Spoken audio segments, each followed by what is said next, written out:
Welcome to Finland and welcome to round 3 of the Drift Masters Championship, where we are in, and I mean this literally, a theme park, the Power Park in Hävalto in Finland, where we have sold out. The place is absolutely packed to the rafters, standing room only, as we await the top 16, and the best in the business are getting warmed up for what is going to be an epic encounter. My name is Dave Egan. I'm going to be joined by my good friend Ian Waddington to talk you through all of the action, and action is exactly what we got promised coming up. Yeah, we certainly have, Dave. The place is packed out, and so is the top 16 grid. Heavy hitters after heavy hitters is what we've got coming up this afternoon, but we see some heavy hitters hit that wall on outside zone 2 earlier in top 32, and you can see there Conor Shanahan discussing about how that feels, how the track is.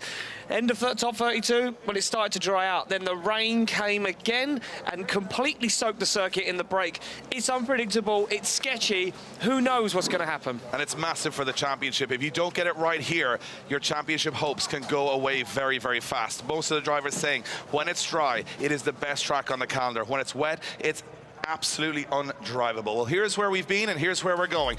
We went to Valencia in Spain. It was Kevin Pizor from Estonia getting the win. Then James Dean, the machine, came back in Ireland to win his home event. We're now in Finland. We then head on August 2nd and 3rd to Riga, Latvia. It's Riga, baby, one of the fastest and most dangerous tracks on the calendar. And returning to the calendar is Mariupol in Hungary on August 23rd and 24th. Then the biggest drift event in the world, 60,000 pack out Warsaw and the PGA Narodowie for the big final in Poland. And here is who wants to be there, standing on top of that podium right now on his home track. Laurie Heinen holds down that lead, but he's got a lot of drivers coming for it, like Dwayne McKeever, Oren Nielsen, Pizor, and James Dean, who missed the first round, is in 5th in the championship. And if you're outside of that top 5 right now, well, this is your last chance this season to get into that top 5 before they pull away. Ian, a lot on the line here. Right, let's take a look. Yeah, there's a lot on the line, but let's take a look at the driver's presentation. Incredible scenes. The place was on fire. It was electric. The atmosphere, well, the hairs were standing up on the back of your arms, Dave, as these guys came out on track. And the hometown heroes got the biggest cheer of all. And as the national anthem rang out around the circuit, Dave, there was some teary eyes out there from some of these drivers who knew that they could do it today in front of that home crowd and get that win and show everyone what it means to them and their country. Well, the Finnish fans want a Finnish driver on top step of the podium. They've got 4 chances. A quarter of the top 16 are Finnish drivers. They've got a good chance with Laurie Heinen already leading the championship. It was Kato-san from Liberty Walk leading them out in the parade. It was a real international affair. We had obviously Adam LZ, the first American ever to make the top 16 in Drift Masters, and he got a huge ovation from the local fans here. They've said they've never seen anything quite like it. The fans, the energy, the ability to raise those games is what we're all going to be looking for here, as the track is difficult. There is going to be crashes, there is going to be thrills, there is going to be big upsets, and you're going to have to strap in for the ride. Get to the edge of your seat, because it's the only part of it you're going to need for the next 2 hours as we try and decide who's going to take it here in Finland. As you can see, the fans giving every driver a big pump up, because they want to see the best driving. If you want to beat the best, you got to do it on track, and they know their Finnish drivers are up against it here.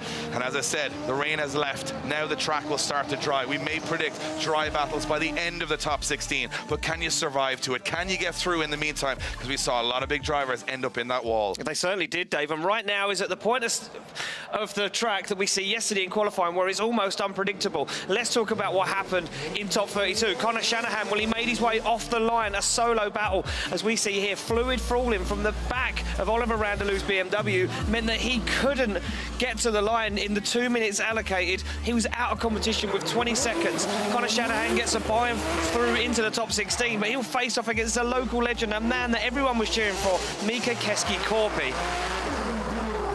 Oh, I mean, it was knife-edge stuff. Everyone was trying their best, and when the track was dry, everybody looked comfortable. But again, mechanical failures, cars letting the drivers down, the war of attrition as we head into the 3rd round, where these cars have been pushed to the absolute limits.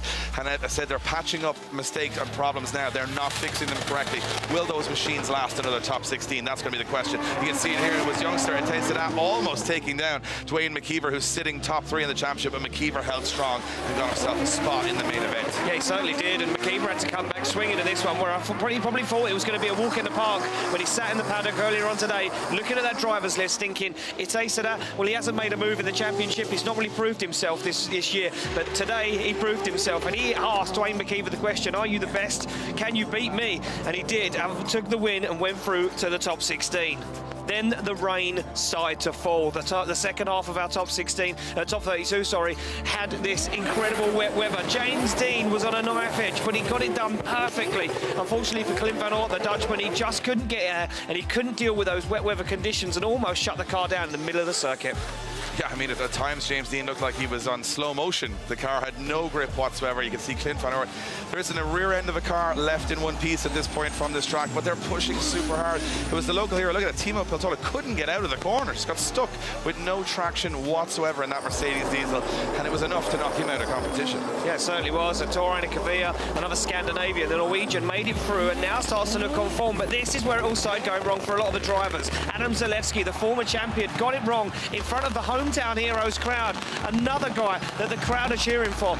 Euler absolutely nailed it. Incredible driving, but he was lucky. Zalewski spun out, gave him the win. Yeah, we talked about it, that these shorter cars, the GT86s, GR86s, have to put so much of their rear wheel to the wall as opposed to the longer cars, and that's what happened here. A 16-year-old youngster, Connor Falvey, he actually tumbled into Pishkowski, but Pishkowski hit the wall first, meaning he bounced back out, giving Falvey the win. But it goes to show how aggressive you've got to be in the short car with the small overhang to be in that outer zone, and I think that's going to be really tricky in the rain, especially for our first battle. You're going to see Conor Shannon have to negotiate the wet for the first time today. Yeah, he certainly is, and he's going to take on Mika Kessi-Korpi, and he's going to have all of the hometown fans screaming his name, willing him around the circuit. They won't want to see Conor Shanahan on the podium. They'll want to see three Finnish drivers up there, and Absolutely. They'll blow the roof off the place tonight. Well, Mika Kessi-Korpi's been looking strong. He's got the home fans behind him, and he goes up against 2023 champion Shanahan. However, Shanahan has been tested. He did, we had a bye run against Oliver Randalou from Estonia in the top 32, with Randalou not making the line in time, meaning Shanahan has kind of been on his own all day. Now he's got to put it on in very tough conditions. He certainly has, and who knows what that track condition is like out there. Those guys went out for the top 16 parade, but as you just said to me when you came back from that parade, it's warm outside. It isn't cold. There's a breeze in the air. That means that track will dry quickly. Will it be patchy? Will it be dangerous? Well, of course it will. We've seen it so far this weekend, and you can see the water where it runs across the circuit. Yeah, well, I went down for a little look at it, and it shows there's so much rubber laid at the edge of the track that it doesn't have to water through. It's just sitting there. Well, here's the track they're going to try and negotiate. First, second, third gear, full-on flick into the first corner. And what's beating it? Well, it's a big immovable concrete wall that you got to get the rear of the car into that outer zone, run it all the way through that zone. That's going to be where it's make or break in the wet. Then transition through these two apexes, build the speed as you go to another wall run on the left-hand side of the circuit. Then it's down a hill, over a bump, into another zone. Keep your front wheels outside those three white marks, and then into a banked corner. Why not? To finish off the run, you got to go up the bank, rear end of the car to the wall, and hope you survive, because it is going to be survival of the fittest in this top 16. It certainly is, Dave.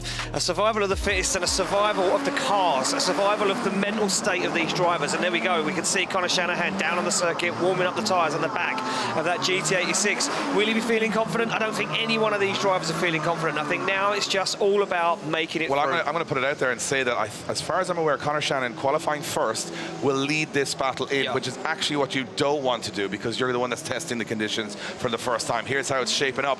As you can see, Conor Shannon takes on the Finnish driver Mika Kessi-Korpi, McKeever versus Correa, LZ versus Hartman, Jack Shannon versus Zacharel, Poitalaxo against Pazura, James Dean versus Torrein Kavia, Laurie Heinen, championship leader, goes up against fellow Finn Jarkko Julia, and Connor Falvey goes up against Benediktas Scherba to round out that top 16. In an hour's time, we'll have 8 left, and then we'll see who go to take the 3 steps on the podium. And whoever does it today in the mixed conditions will deserve it. I certainly will deserve it, Dave, and whoever stands on that podium, I'm sure will be thinking this could be the year. A lot of them do, and we've had 2 different winners at 2 different rounds. Could we make it 3 for 3?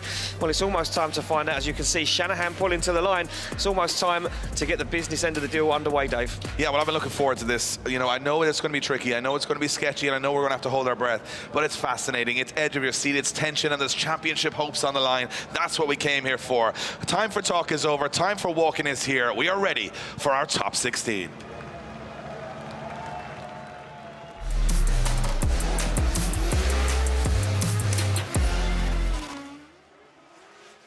2023 champion Conor Shanahan will kick off a sketchy, slippery surface. And I think the advantage here is to the local driver, Mika Keskikorpi. He's in the chase. He can wait to see what Shanahan does. And if the first person makes a mistake and leads the chase car in, well, they're going to get all the blame. Shanahan has got to be inch perfect here, but nobody's been inch perfect. It's a look of the draw.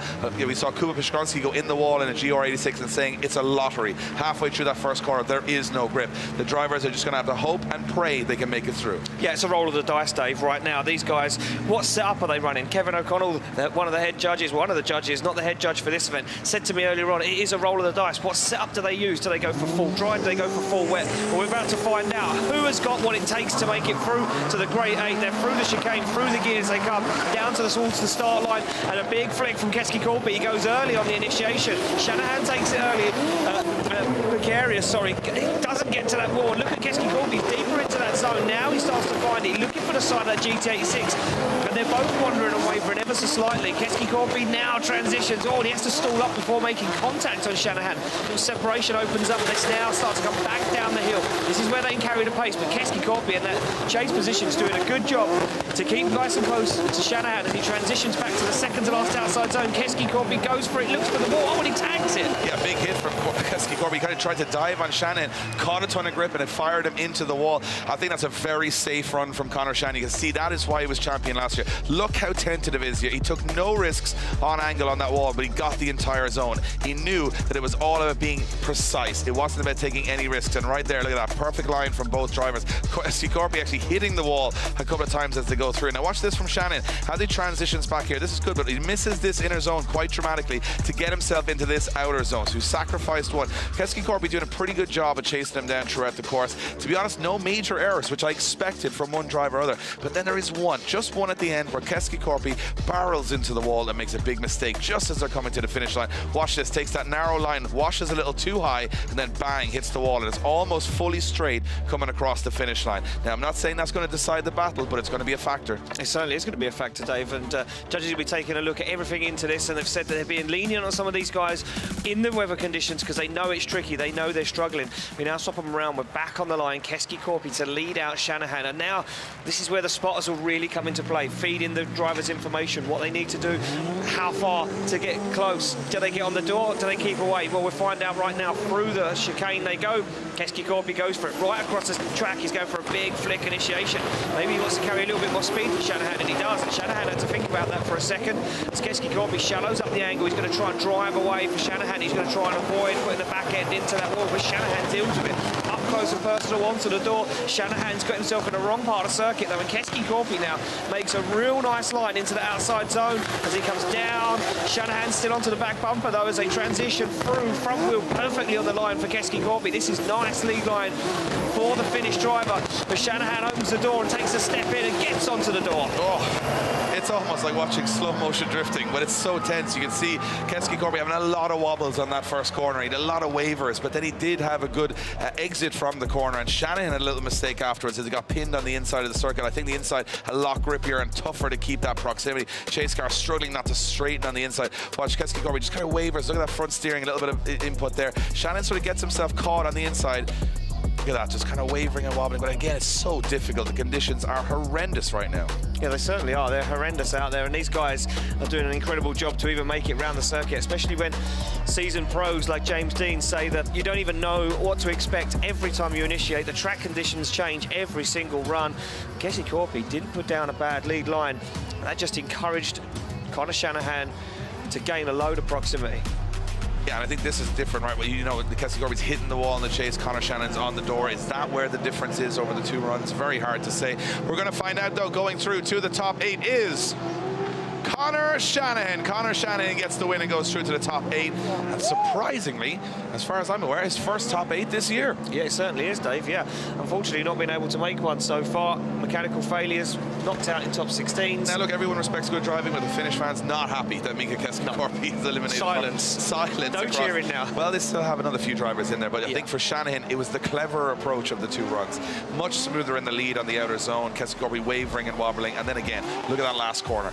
Shanahan's on the door, Keskikorpi's in the wall. It's pretty easy to see. Those little mistakes, I gotta say, not many from Keskikorpi, but one major one, and that was enough. Yeah, exactly. That he was waiting on Shannon to make a move that was going to put him out of competition, and it didn't happen. He just stayed very reserved. And look at this, right at the end, little push on the door here from Shannon, just across the finish line, where Keskikorpi drove across the finish line in the chase position. That's all it really came down to. Almost contact again. There you see Conor Shanahan slamming on the handbrake, trying not to hit him over the line. Well, there we go. Back on the start line we go. It could be Dwayne McKeever to take on Diogo Correa. Yeah, you got Correa, who's coming off a podium here last year and loves this track, but not in these conditions. Not so much rain in Portugal, I can imagine. Dwayne McKeever likes the rain, however, it is sketchy here. McKeever sitting top 3 in the championship. This is where he's got to make a move. He's looking at Heinen. He's looking at those guys around him saying, I cannot let them get away here. So he's got to take down Correa if he wants to stay in this championship fight. Yeah, every single step of the way. McKeever's still in the fight for the championship. Third at the moment. Can he hold on to it? Second, sorry, at the moment. Can he hold on to it? And he felt the pressure from Oran Nilsson, but Nilsson dispatched off in top 32. It's time for McKeever to shine as he goes for it. Fires in a big handbrake drag down onto that second outside zone, puts it in. Oh, and Correa almost put himself into a spin there. Had to back out of it now, gets himself back into it. McKeever looking rock steady in front though as he transitions now. Both cars almost stuck on lock there. Looks like they didn't want to transition, but McKeever backed out of it onto the wall there. Thought he was going to make contact. Now transitions down over the bump he goes. Starts to put a little bit of ground between himself and Diogo Correa, but Correa now back into the fight, looking for the side as McKeever puts it up on the wall, and tyre smoke across the line. A little bit of tyre smoke, I was just about to say, across that final. I mean, obviously it dries quicker on the bank as the water runs down, but it looked to me, you're right, Correa did a really good job of not putting himself in the wall here. He almost goes, it's the car hitting the wall actually stops him from spinning, and that is an error, and I don't think that error caused by McKeever. McKeever stays wide on the line, but again, it's not perfect from either driver. You can see McKeever on the transition in the center of the circuit, does back away from the wall, thinks he's going to lose traction, but again, I think it's about that tentative drive from everyone. I mean, McKeever's not risking a whole lot. He gets close to the wall and goes, whoop, I might go into the wall, backs off it a little bit, but I'll tell you what, Correa, that hit with the wall, the one major error, I think, from, I mean, everywhere else he was pretty good. Yeah, I think that could be the one that seals the deal there for this after the battle, but like you said earlier, Dave, it's not over until we see the second runs, because anything can happen. Half a run means nothing here on these conditions. It can all go to pieces very quickly. So McKeever in the chase now, Correa in the lead, and I'm starting to see, from my vantage point on the track, dry streaks on the track, which is now mean this is the most difficult this track is going to be. There's going to be some areas where the car is going to feel like it's got full grip, and then it's got no grip, and you're going to have to adapt in milliseconds to stop the car from spinning or straightening out. This is going to be a tough one for both of these guys, as the sun now dries the track. Yeah, the sun out in full effect, and the plate's starting to heat up on track and around town as they come through the gears now down. McKeever looks for the back bumper, lets Correa do his initiation.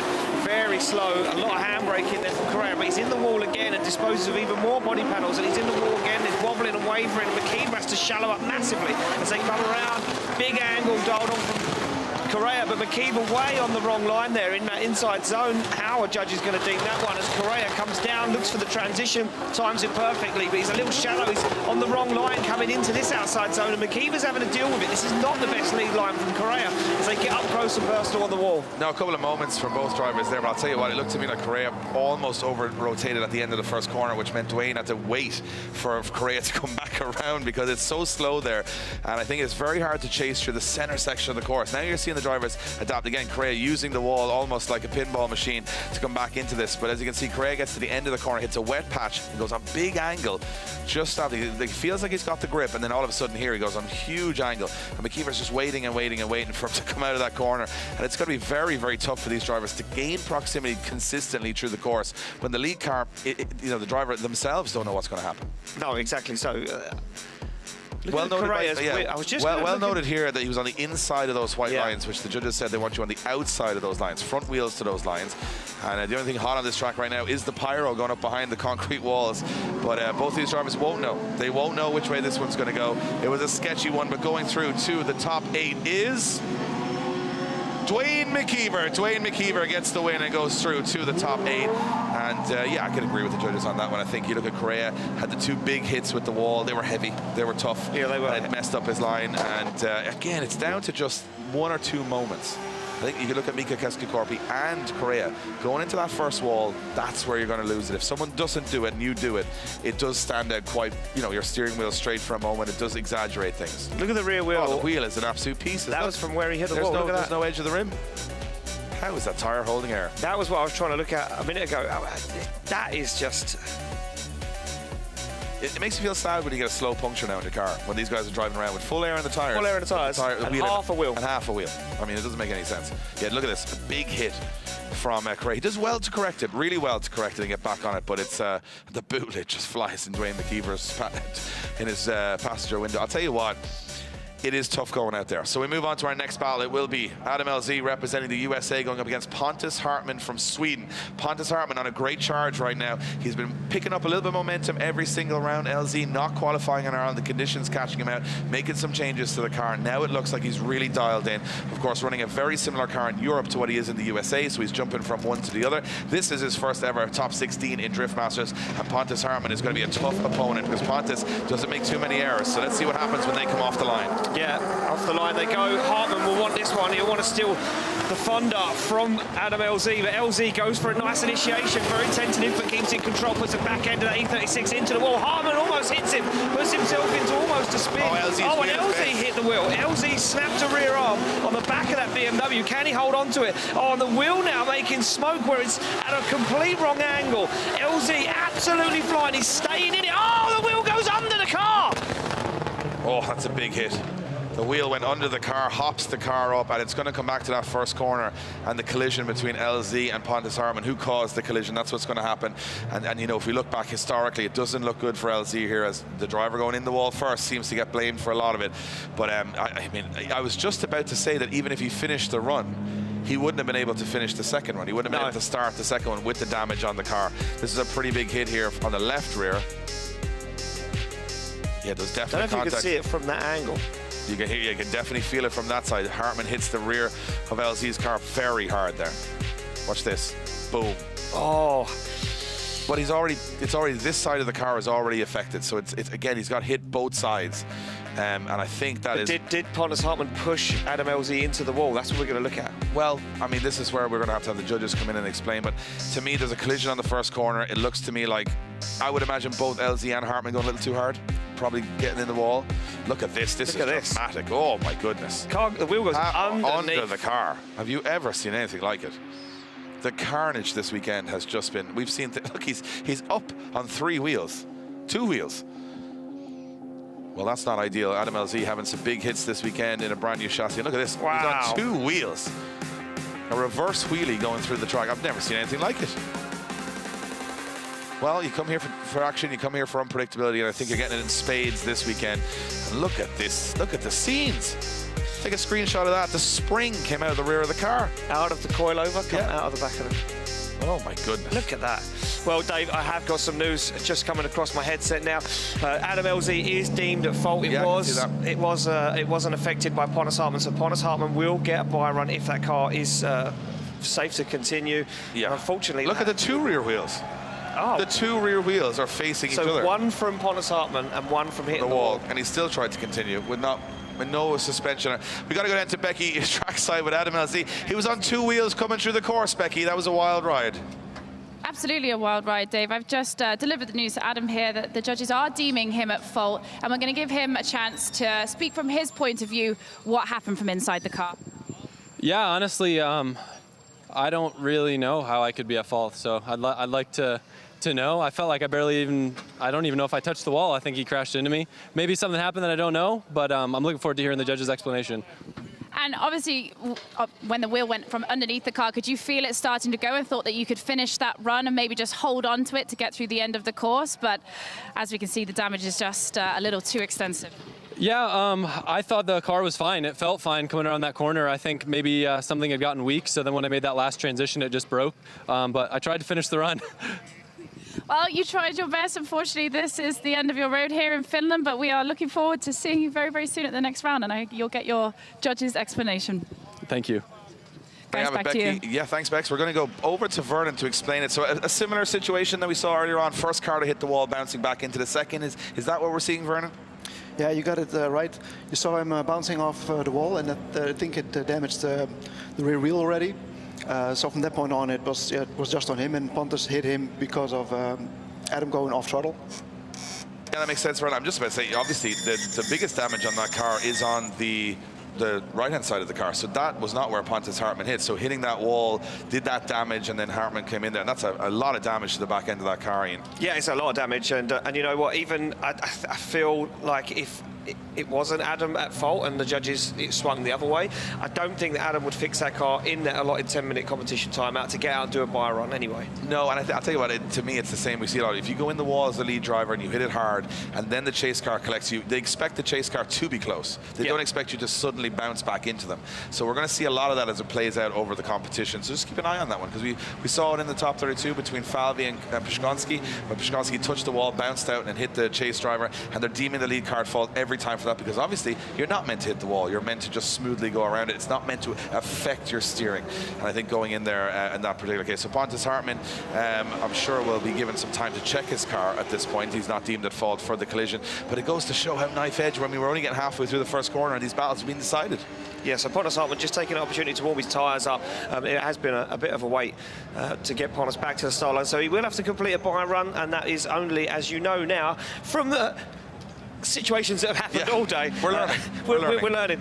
All he has to do is come down, initiate and complete the first outside zone. I'll tell you what though, Pontus Hartmann into the top 8, first top 8 of the year. It's a big move for him. And he's done it before, Dave. Yeah, you know what? He's building confidence here. And he's very steady. I think once he gets that confidence and he builds on that throughout a day and throughout a weekend, he can be dangerous, because he has the car and he has the machinery. And he's got the team behind him as well. Pontus Hartmann, he could be in the zone this weekend, and there we go. Look, he's going to play it well safe. Very safe. On the inside, no messing around. He doesn't want to mess up the car, and I do believe he's going to probably shut it down in a second. And yeah, there you go. All he's got to do is just drift through that first zone, and he did that successfully. And Pontus Hartmann from Sweden will move on to the top 8. So Conor Shannon, Dwayne McKeever, Pontus Hartmann through to that top 8, and it's not been, you know, on paper it looks like one way, but if you watch it, it looks another. We'll make it official from our judges, as it is going to be Pontus Hartmann going through to our top 8. I don't know. It's got to come down to how do you go to that wall? Can you? I've never seen so many drivers lose from the lead position as we have today. No. And usually it's losing from the chase, that you're not close enough, you're not getting the proximity or whatever, because you assume all these guys can do high qualifying runs given that they're in this stage of the competition. But now there's no such thing, because everybody can't really get to grips with how the track conditions are. So now going close to the lead car is almost an advantage. You'll probably get hit back off the wall, but then you're going to be deemed at fault for hitting the wall in the lead position. So I'm just thinking, what do you do in the chase car? Do you go close, because you know if they make any error, they're going to bounce back into you. Sure, you're going to get a bit of damage, but you're going to get the win. I think you have to stay close anyway, because I think that if you allow that lead car any kind of room, if they manage to make it round outside zone 2, they could drive away, and then you're playing catch up. Then you're in a dangerous position where you're almost incomplete because you have no proximity. Then you swap it around, and they know that they've already got one foot into the next half of the battle. Well, the big thing I'm seeing right now in the burnout box is tire smoke. Yeah. We're starting to see tire smoke. The track is drying rapidly. There's a little breeze in the air. I can see across the surface now completely dry patches of the track. This is going to be really tough again. For the next probably 20 minutes, half an hour, it's going to be like nobody knows where the grip is or where it isn't. And then if it goes full dry, we're going to finish this with some really good battles. But up until then, it's just hold your nerve, right? That's what it's all about now. Do not, you lose this, you don't lose it by your opponent beating you right now. You lose it by making a mistake yourself. And that's been the tale of almost every battle right now. Exactly that, Dave. And I think that, you know, you've got to keep your mind in the right place. And Jack said that yesterday. You need to get your head cool. You need to keep your mind right, because if you go in there too hot, too fast, too much angle, it could be the weekend over for just a silly mistake and a rush of blood to the head. Yeah, and Marko Zakarol here from the Czech Republic will be looking at Jack Shannon and saying, everyone can go down here. Everyone can be beaten. On a day like today, anyone can win it. And I guarantee you Marko Zakarol's feeling confident. He's not afraid to put that car close and on the wall, that's for sure. The Czech driver will be absolutely firing up onto Shanahan's door here. Yeah, he certainly will, Dave, as they come through, fire down, and Shanahan goes for a big straight line initiation. He's on the handbrake twice, 2, 3 times. Zakarol, though, not messing around. Oh, he wanders and wavers, though, Zakarol, and now it's almost dry as Shanahan falls out of that second outside zone, back into the wet. Oh, and he tags the rear wheel. Zakarol, super aggressive on the transition. Now the track is dry. There's the grip. You couldn't find it. He couldn't get to the outside zone. It's super wet now down here. Once again, Zakarol goes for a huge dive. Almost takes the front wheel. And Shanahan finds the dry line. Oh. I'll tell you what, it's going to come down. I think the wheel touch did not put Shanahan offline when he was transitioning back. I don't think it messed him up massively, but I've got to give it to Marco Zaccarelli. He was like a dog with a bone there. He was making sure he was in the conversation. Shanahan goes close to the wall, touches it, but doesn't affect him or the chase car. Most importantly, we get through there. Now, Shanahan handbrakes handbrakes here. Look, he's got to fall out of the zone, and he has to handbrake to stay in it. Then he gets into the wet patch towards the end of the run at the corner, and Marco Zaccarelli can almost say, hey, I'm still in this. I'm going to get close. Look at that. Bit of a bump from Zaccarelli on the transition here, and at the end, Shannon's transitioning. He's kind of stopped transitioning, which transitions him much later, but he kind of has to back off then, of where it's just a kind of a tough one to know what way. Look at the smoke in the middle of the section. You can start to see tire smoke. Then the wheels free spin. Zaccarelli doing good. I love this dive from Zaccarelli at the end. This is sensational. Look up onto the door. Whoa, that's what it's all about. As they both finish the run cleanish, but work to do for Jack Shannon, I think.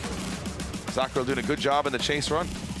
Damn, just trying to pick out any little points there, Dave. Watching back on that replay of mistakes made. And I think a little bit on both sides. Yeah, you got Shannon with the handbrake, you got Zaccarelli with the touch on the wheels. So I think this one's all down to the second run. Yeah, everything to play for right now. Shanahan through the gears. He looks very calm. He looks collected, and he goes for a nice initiation. Zaccarelli fires it in. Good line. Handbrakes once again. Gets into the outside zone nice and early. That's a beautiful lead line from Zaccarelli. Look at this. He stays in that zone, and it throws Shanahan off. But now he goes a little wide. Can he hold on to it? Zaccarelli across the circuit. He has the pace. He has the grip. He just dips a wheel in the outside zone, and Shanahan's struggling to deal with this one as Zaccarelli fires down. Shanahan uses the wet track as an advantage to gain that lost proximity. Up to the wall they go and across the line. Oh, I'm going to go out there and make a statement. Zaccarelli's lead was way better than Jack's. And I think Jack's chase was better than Zaccarelli.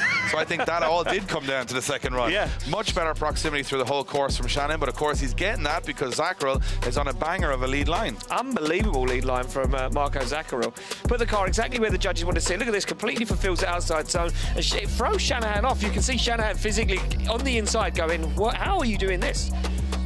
Zaccarelli's car's quick when he comes out as well. Here, just gets just a wheel in there. But Shannon knows at this point he's got to make the dive, and this is nice from Shannon as he gets big proximity in a tough part of the track. And then the transition is late and up onto the wall, but Zaccarelli again on that perfect lead run. This is going to be tough for the judges to decipher this one. I think both made mistakes on the first half of the battle. On the second, they showed what they're on. Again, I think that's coming down to a lot of the track drying out. They're getting grip. They can move and do things they want to do, have a little bit more confidence. Look at Zaccarelli here. Just barely dipping in. Not as good there as Shannon was in his lead, but the rest, I think, from Zaccarelli was better. Shannon with proximity. Now, this could go either way. I'm absolutely... I'm in the middle on this one. I could argue both sides here all day, but we don't have to argue because the judges have to make a decision of which way this one is going to go. It's going to be close. That we do know. But it's for a spot in the top 8. And let's see which way the judges go. And it is going to be... one more time. And you know what? I love that because we were so on the fence about it. We were so in the middle about it that it made sense, right? And Zaccarelli, look how happy Zaccarelli is. You think he'd won the final? Jack's like, next time. Jack's like, here we go. Here we go. Oh, he literally, Jack Shannon's just said to the team, oh, he's getting it now. He's getting it now. So look at this, the smiles are on, but it won't be when they come back out on track. Now we've got some egos in there, and I like it. This is what I love about Drift Masters. As they get through the season, the confidence starts to build, and they have to believe they're the best to be the best. Don't get me wrong, these are humble guys on the microphone. When Becky gets down there in interviews, and they'll tell you, oh yeah, well, you know, a bit of luck, whatever. But back behind the scenes, they want to be the best because they think they can beat everybody here. And here's another 2 drivers out here, 2 heavyweights, Juha Poitalaxo and Kevin Pizor from Estonia. Finland versus Estonia. We had one Finnish driver out of the competition.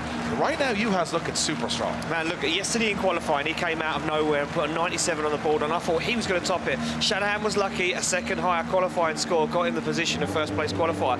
But Juha Poitalaxo has been looking dialed. He's in the zone. I think he's ready for this. This home track, I think this settles so many drivers, but he's got a very on-form Kevin Pizor behind him, ready to do the business, ready to stay in a championship fight. They absolutely hammer down through the gears, and Pizor goes for it, a bigger initiation. He's on the inside though, as Poitalaxo takes a strange line through outside zone 2, and that messes up Kevin Pizor. Now they hit the wet part of the circuit. Now he's dry again, and Kevin Pizor is struggling to hang with a grip. But Juha Poitalaxo way off that qualifying line. It's almost dry. Wow, the dive from Pizor was insane, but he couldn't hold on to it. Falls on the inside, disposes of the bumper. Oh, this is madness. There's so much to talk about. I'm just going to put it out there. You'll see the replay in a second. Kevin Pizor's entry for the first half of the first corner was outrageous. He's on 90 degrees of angle. He's actually overtaking the lead car. He just taps the brakes and gets back into the pocket. Now Juha makes a mistake here. This is definitely down to the track drying. He thinks the car is going to wash out in the zone. It just picks up a ton of grip. And now Juha starts to make some mistakes.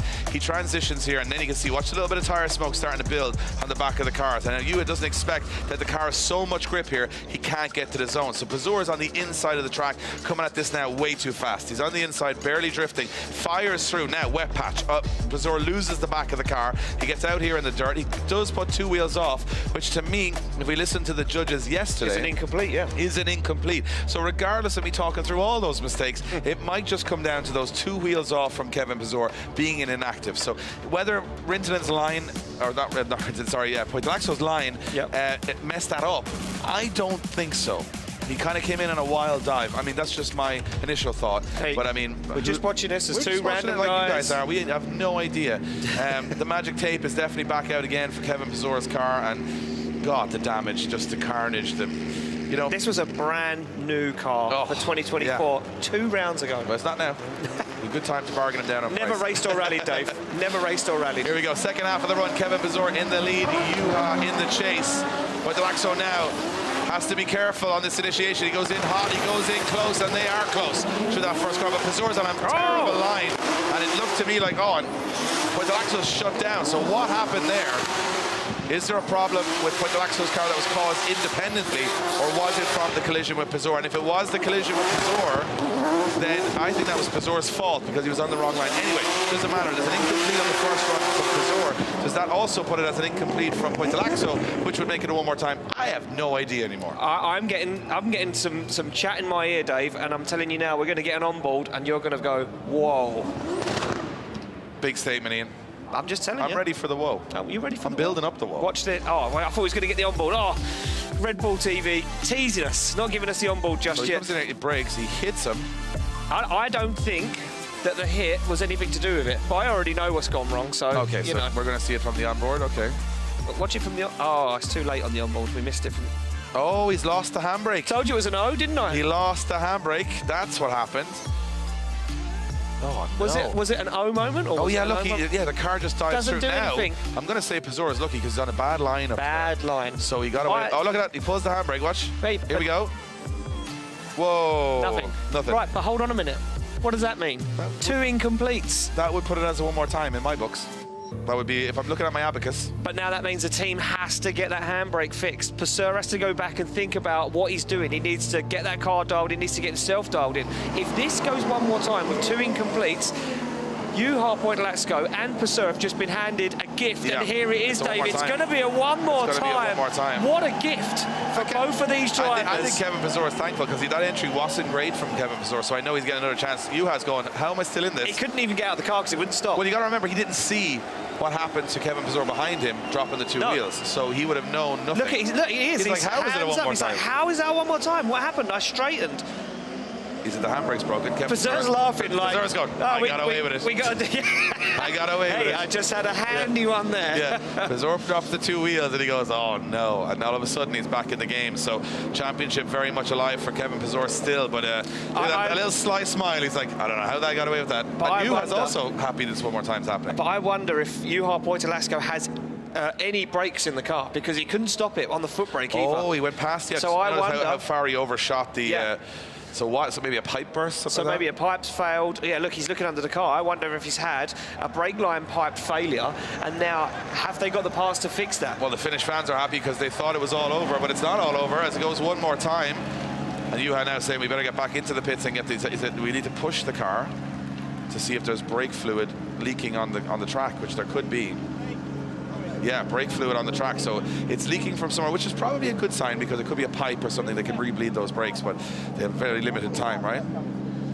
Yeah, they certainly do have a limited amount of time. And you see Chrissy Alto, part of Juha Poitalaxo's team, they're spotting for him this weekend, and she'll be radioing the team in the paddock saying, hey, get all of the brake equipment ready because we need to fix this car as soon as we can. Yeah, he's got a fantastic mullet as well, to be fair to you. Do you know, he reminds me so much of a Formula 1 driver. Really? A bit of Valtteri Bottas in there? Bit of Valtteri Bottas going on there. Yeah, I can see it.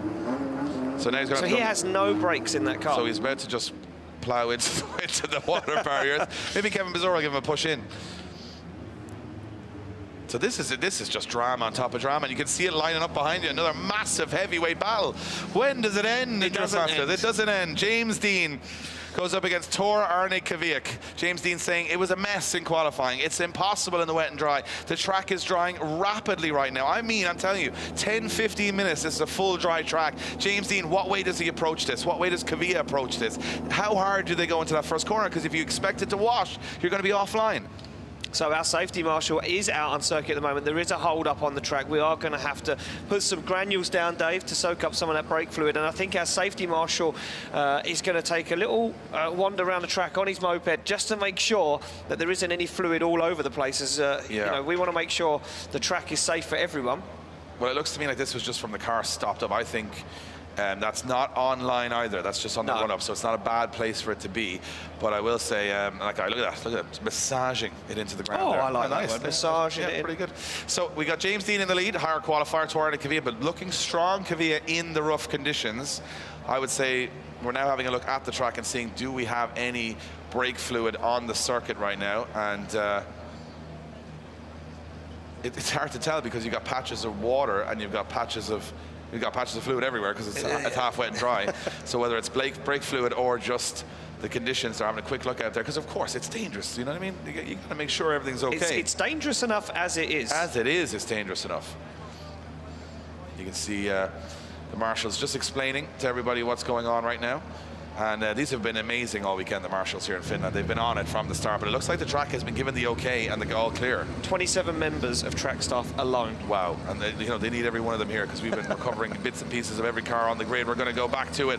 Top 16 battle, James, the machine, Deane in the lead position. Kvyat getting a big old run up at Deane here to leave the line early. You can see the big heavy breath from James Deane as he goes, what's going to happen next? Well, he's got no time to think about it as our go. Oh, look at that, Kvyat was on the back bumper ready to rock and roll. Well, look at this, it's almost fully dry as they get down the hill. Kvyat is absolutely glued to the side of James Deane. Deane deals with that very, very well as they come through the centre of the circuit. It's almost fully dry right now. Deane takes it nice and wide. Kvyat opens the door. He transitions early, but Deane is on an absolute flyer. Kvyat can't hang with the pace of James Deane. They get into that last outside zone and across the line, and the track is fully dry. I would say 90% dry, but I'll tell you what, it looked to me, especially at the end of the first corner, that Deane just, again, there's a wet patch there, but Kvyat's first corner was lightning. Look at this, on the front wheel the whole way around. Look at that locked front wheel, perfect chasing. Deane's lead run is exceptional here, especially the risk he took to go that wide with the conditions changing. It hits a wet patch here, big angle straight away from James Deane. And as they transition here, Kvyat goes on the narrow angle, but the car grips up. He doesn't get the momentum he wants. And then just here on the transition, Kvyat transitions too early. Watch, he should wait, but he goes early when Deane transitions, puts him on that side of the track too soon. And now he's kind of in no man's land because he's going to kind of cut the whole track to get through it. Actually has to handbrake the car to not go up on the grass, and that's an error. So amazing first corner and last corner from Kvyat, but a mistake in the middle. And as I've said many times before, no great mistakes from the machine.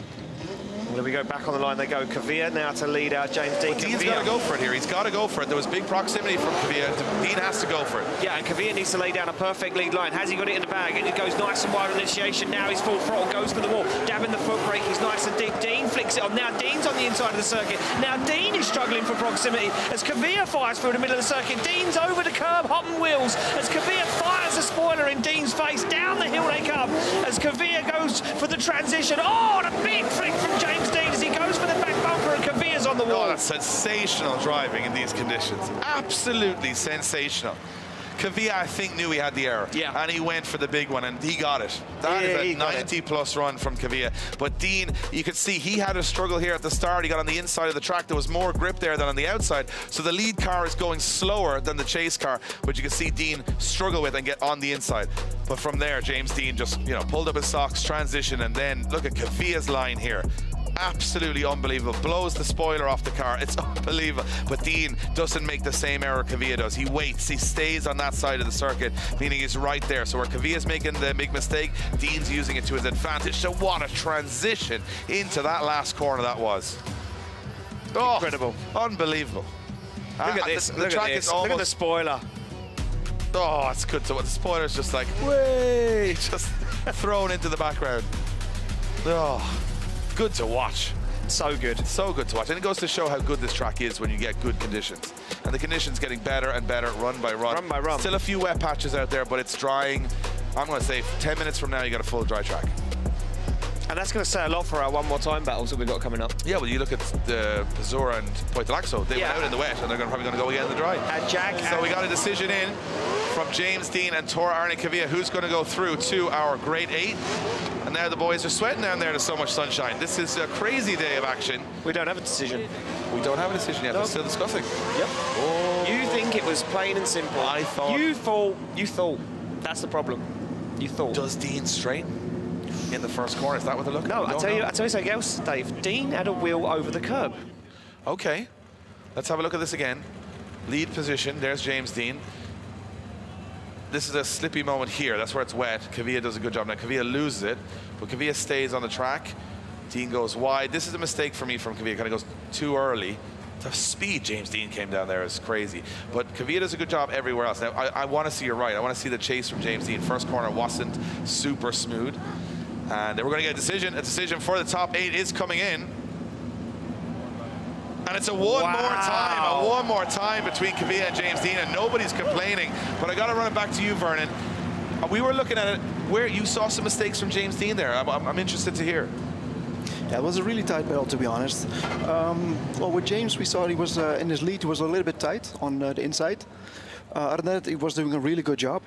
And if you swap it back around, when he was chasing, he was even cutting a little bit more, but the proximity was there in some spaces. And then Thor was losing the proximity from the second part of the track. Okay, so Kavia losing proximity, yep. And then we have James Dean with a lot of sketchy cutting the track. So that balanced it out for one more time. I can see it. When you look back on it, he did jump up on the curb, Dean. But anyway, nobody's going to care here in Finland because they're ready to see 2 of their heroes take on the track. Lauri Heinen is on the line, the man leading the championship right now. And I'll tell you what, he's up against Jarkko Julia. And Jarkko, local legend, and again, a lot of the guys here saying he's almost as big a fan favorite as Lauri Heinen. Yep. So a very divided Finnish crowd. They're going to enjoy this one regardless of which way it goes. But you got to think for Lauri Heinen's sake, he's like, hey, Jarkko, you're not in the championship. Please, just don't knock me out. Don't knock me out. And Jarkko's like, I can't hear you. My car is too loud. So they're going to go for it here. As Lauri Heinen will take lead. Jarkko Julia in the chase. Yeah, look at this full dry track. We're expecting fireworks right now. Big initiation from Lauri Heinen. Jarkko Julia goes for it, but it's now slippery down that part of the circuit. For some reason, Lauri Heinen's found the only wet part of the track. They fire through. Jarkko Julia keeps a hold of it as he now jumps over the curb.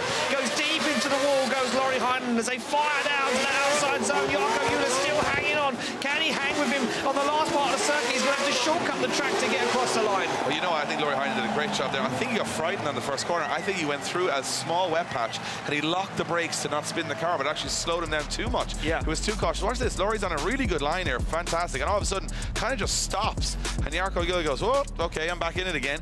He does well to deal with it. It's really good driving from both DAP to that moment. But I would say from Lauri's perspective, he does slow up quite dramatically there. Maybe not trusting the conditions as much. And we did say there is a wet patch there, or a weird patch in the middle of the wall where the water seems to just sit into that groove. But from there on in, it's really good from both Jarkko. And look at this. This is where both of these drivers are being clever, staying on the right-hand side of the track. And Jarkko Julia right in the fight here. A little bit shallow here, just trying to catch up. And it's very hard to catch Heinen. His car is so fast. But now we switch him around. You got Jarkko Julia. I said he's got the squishiest car out there because he's got all that rear end to put in the wall and not affect his front wheels. Let's see what happens as they come off the line. Finland v Finland in the top 16. Yeah, look at this. Through the gears go. Heinen's onto the back bumper. He's going to show Jarkko Julia that he is the man at the moment right now. Julia gets into the outside zone, and it's a nicer line from Jarkko Julia. And Heinen deals with it. Does a really nice job in that chase position, but he shortcuts, and he makes a little mistake there as he comes through that inner zone. As they fire down through the wall run into the outside zone. Jarkko Julia goes super wide, but wheels off track. Yeah, and almost contact. He's thrown it away. It's over. 2 wheels off the track is an incomplete. And to me, you know what? Lauri was catching, but it wasn't perfect from Lauri Heinen. And then they came down the hill, and Jarkko Julia threw it with a little bit too much pace, and I think he's put 2 wheels off the track. He was panicked. I tell you what, Lauri Heinen there, I think he got gifted a little bit of a I'll tell you present. what, it's a different line, you know. on the inside and the outside of the corner. It looks like when you get on the inside, you have all the grip in the world, and that's what makes it sketchy. But it's a good lead run, but then as they come down the hill, he's too fast here, Jarkko. He bounces down, and the car just cannot be slowed. Puts, it looks to me like 2 wheels over that white line, and Laurie's like, uh-oh, we need to get out of trouble here. Oh, look at this, look. Oh, yeah. Oh, just about gets away with it. Yeah, Laurie's like, uh-oh. Oh, man. Yeah, a little bump on the back end of the car. But I think that was an unforced driver error in the lead position, which I think, if you look at both runs, if Jarkko had kept it on the track there would have been a bigger conversation, but I don't think there will be now, as the result will probably be predictable, as Laurie Heinen gets the win. Laurie Heinen gets the win and goes through to the top 8. And it's not straightforward, but it's all that matters is that he's there. And he's the only driver in the last 4 battles that's actually got through to the Great 8. One more times, right? Or if it's 3 one more times to go up. We're going to kick it off with the next one. It'll be the first one of our one more time battles. Jack Shanahan's take on Marco Zaccaril. You forgot about that one as well, Dave? That happened about 3 hours ago. Yeah, that was yesterday. Have we had 4 one more times in a row? We've got 3 one more times. That was the 4th battle. That's insane. It goes to show how tight it is out there and how many mistakes are being made. And I thought... Is it fully dry now? That's the question. Well, that's what I was just going to say. I thought it was fully dry. But watch Laurie Heinen in outside zone 2. I don't know. If you're not on the wall, it might not be dry. Okay, so we don't know is the answer. But I do remember Jack Shannon and Zaccaril on a full, sort of half and half setup. Now we're in the dry. So I'm sure the teams have been watching the battles going, oh, I think it's fully dry. Just go as if it's fully dry. Fully dry, is that a risky move? Especially watch halfway through the wall. Watch everybody wobble there, because there's something weird going on there with a little dip in the tarmac, and it sees the same, a lot wetter than everywhere else. But anyway, we don't know. And at the end of the first wall, it looks to be drying. So, I don't know. I'm just sitting back and watching that, because it is absolutely fascinating as we see Jack Shannon take the lead position, and we see Zaccaril in the chase. 2 very, very determined drivers ready to do battle. Yeah, look at this. Shanahan goes for it this time. Now, does it look fully dry? It's fully dry on that part of the track. Shanahan into the wall. A little wobble from both guys as they settle themselves in outside zone 2. Now full throttle as they come through that inner clipping zone and transition back. Zaccaril closer than before. Now Shanahan finds the outside zone. Wow, Zaccaril, what a transition. Almost took the back bumper off that GT86. And again, Zaccaril's hungry for it. Big dive, but he just found the throttle a little late. Oh, Zaccaril coming out hungry. And we remember, you can see Shanahan look at Zaccaril and say, I'm going to get you the next time. And Zaccaril probably took that as a personal. Oh, will you now? Will you? Oh, well, watch this. Yeah. So Zaccaril does an amazing job here. I mean, you got to say the lead run is pretty good from Shanahan all the way through. But Zaccaril, he's not shaking anywhere. Really good stuff, and again, it just shows how good this track is when it's dry. So knife edge. Shannon right to the edge of the circuit. There was only one mistake for me from Zaccaril, and that was after this transition. Watch this. Waits, stalls the car up, gets on throttle a little late. I think he has to, because he's on so much angle. He just has to wait for the car to start. Oh, a little bump across the finish line. Zaccaril to Shanahan. Now Shanahan's in the chase, and you've got to expect Shanahan to be driving angry now. He's got a motivation here to take down Zaccaril. Zaccaril's done a lot of work here. He has the advantage right now. So it's got to be do or die for Jack Shannon if he wants to spot in the top 8. Zaccaril's just got to keep that perfect lead line that he's been doing. He's been outdoing Shannon so far with that line. So can he do it again? Can he replicate that lead line? Look at that big handbrake initiation. He goes for it now. Not as wide into that outside zone 2 as we'd like to see it, but now he works the back end up onto the wall. As Shanahan looks for the rear wheel of that 2 Series BMW. Shanahan fires through the centre section of the circuit, and Zaccaril puts a little ground between the two of them. He goes super wide. Can he get it on tarmac? He can. Shanahan checks up, almost hits him again, and gets on the door. Oh, I thought he was gone. I thought he was off the track.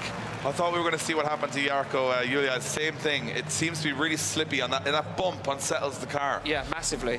So let's break it down. Zaccaril gets late to the zone, halfway through the corner, so that's not ideal. Shannon is on the inside doing a pretty good job there, and he just get out of the zone pretty fast, Zaccaril. This is good from Zaccaril towards the end of the zone. Good job as they transition. I think Shanahan makes a mistake here. He goes too wide. Watch this. He hits the curb, unsettles the car, and he goes wider than the lead car into that zone, which loses him some ground. Zaccaril not quite out to the zone. Now watch the zones at the end of the run here. So Zaccaril, he's flirting with danger. But does he miss? Pretty much misses that zone, and I think he may miss the last zone too. Watch this on the bank. Not sure he's all the way up there. Yeah, not all the way up there. So let's see which way the judge. I mean, it's great driving for both of these guys. It's good to watch. So good to watch. As a spectator. And I think both don't know which way this one's going to go. And going through to the top 8 is Jack Shanahan. Jack Shanahan gets through to the top 8, and I think that was... I'm going to go quickly to you, Vernon. Talk us through it. You saw Shanahan getting the better run of the two. Yeah, it all came down to the lead run, actually. That was the difference, although it wasn't that big, but he had a bit more steady lead line, which was a little bit easier to chase.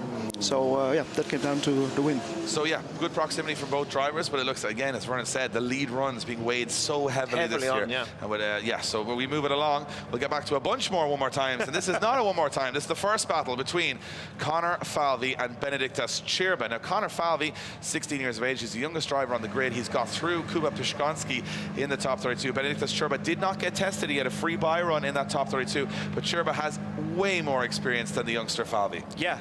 But Connor Falvey sits in the lead position. He's the higher qualifier.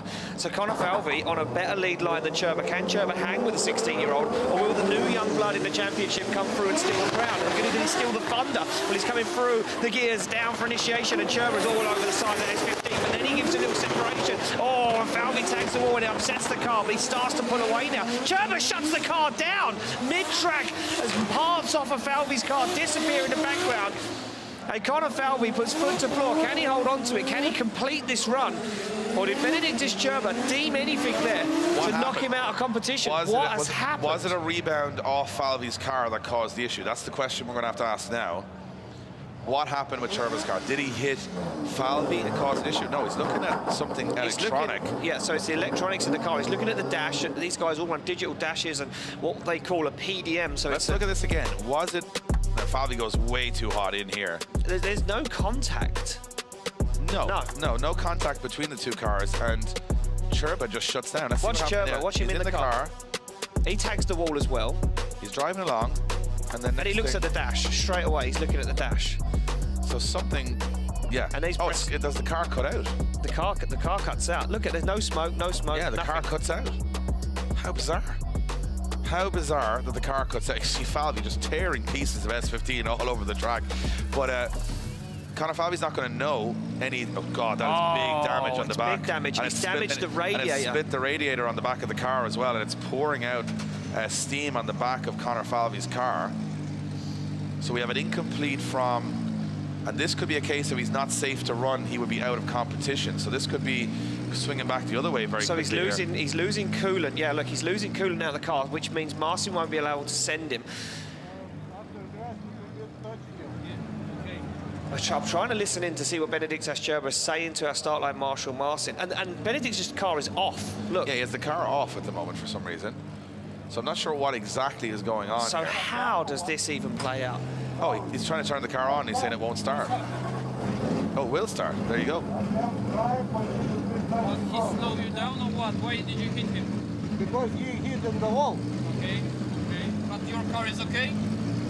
Pretty much.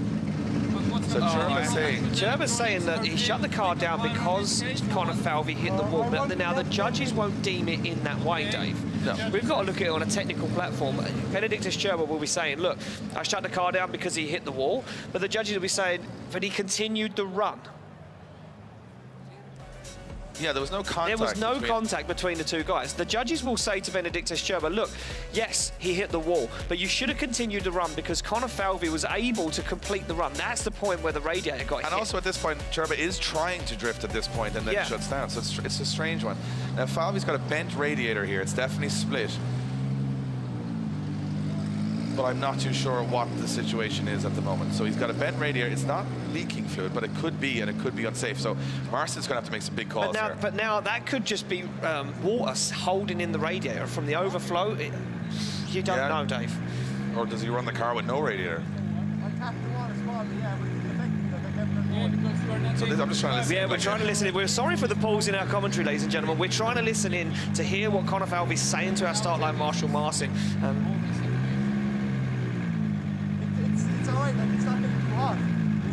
So the radiator isn't damaged. The little drips of water are coming from the overflow. You see that bottle in the back with the hose on it? That is dripping water out. I think that the steam from... I don't know though, Dave. That radiator looks pretty split to me. Your radiator is broken and it's leaking. It's leaking, yes, but now the judge is asking what's happening. So he's explained that the radiator is split. Conor Falvey is going to be deemed whether he's able to compete or not. For a second, I just want to go back. Yeah, look, there. Here we go. You can see where coolant's been leaking. I just want to go back to everyone that's watching online and in attendance. Our start line Marshall Martin, when you think he's just a start line guy, he's not the start line guy, just the start line guy. He's in contact with the judges, the production crew, and the track managers, and they all talk amongst themselves. And he has to relay information to the drivers about one more time battles, buy runs. He has to find out what has happened between two drivers, and then he gives that information to the judges and the crew behind the scenes. So that man is doing way more work than starting the cars. The other problem you have here is variables. There's so many variables. In another sport, it's, you know, it's not down to mechanical things. You've got driver and mechanical. So this isn't black and white. So this isn't black and white. What they're going to look at here is saying the radiator has leaked out all of its water on the track or coolant on the track, but there's probably none left in the radiator. So now Marston's going to make the decision of whether it's going to leak or there's nothing left to leak. And then you got Sherba, who shuts the car down and incompletes his run. So I don't know where the judges or anything stands in this, because you've got a complete and an incomplete, but then you've got a second car that can't go through. So I don't know what they're going to do. But what I'm taking back away from that is when we went quiet and we were listening to what was being said, was Conor Falvey was looking at the dash in the car, that digital dash which gives all the drivers all the information from all the sensors around the car, the oil pressure, the coolant temperature, and he was saying the car's not hot, the car is fine. So Conor Falvey's looking at the dash with all the sensors from the ECU and saying, well, the car's not hot, so it must have coolant in it. It must be keeping cool somehow. I'm not sure what's going on. Benedictus Sherba is out of the car, and he's going to get back in now. The steering wheel's back on the car. This is such an odd situation. I don't think we've ever seen something like this before, Dave. Benedictus Sherba's hooking up his helmet. Is he going to strap himself in? He is, and maybe he will be given a byron. Will we see a second half of a battle? Yeah, so I've just got the information here. So this is what's being laid out right now. So they're looking at the incidents at the first corner. So they're saying that the incident where Falvey hits the wall and Sherba shutting down are given two, let's say, independent incidents. Right, so an incomplete from Benedictus Sherba, not an incomplete from Conor Falvey. But Conor Falvey's car now deemed not fit for purpose, as they would say, or not safe to send into the second battle, meaning that if they send Benedictus Sherba and his car does work, the by-run is worse than the incomplete, meaning Sherba would go through. Because it's actually the case that Falvey would forfeit the competition rather than the battle. Does that make sense? He would be forfeiting out of competition. Just putting it out there, because loads of weird stuff has happened this weekend. What if Benedictus Sherba doesn't complete a full run, the car shuts down, then who gets the win? Does he have to complete a full run, or maybe he just needs to initiate the first corner? It's not a buy run, is it? It's a buy run, yeah. It is a buy run. It would be a buy run because Conor Falvey cannot compete because his car is deemed unsafe to compete. So Conor Falvey, essentially, he is bowing out of competition regardless of the result or what's happened. Does that make sense? Halfway through the run. Halfway through the run. So he's retiring as opposed to being beaten or a score going in. So that's kind of what I'm hearing from the marshals. Again, there's a lot of chatter. This is a very a strange scenario. But and Conor Falvey's saying he does want to compete. He thinks the car is fine and not overheating. But Marston is saying if you go into that corner, you're going to dump more coolant on the track because it's going to flop out of the radiator, right? Which would be a very harsh way to exit the competition for either driver at this point. He's saying the temperature on the car is staying constant on the dash. And it is, you know what, it actually is saying overheating right now. So I think it's maybe rising without the coolant in the car. Yeah, the car is saying so now it's saying it's overheating. He's saying it's at 116, which is very hot, as you would know. Yeah. 116 degrees. So it looks like it may be the end of the weekend for Conor Falvey here, and a big cleanup for our marshals on the track. And it's not what you want to see. And you know what? It's such a shame because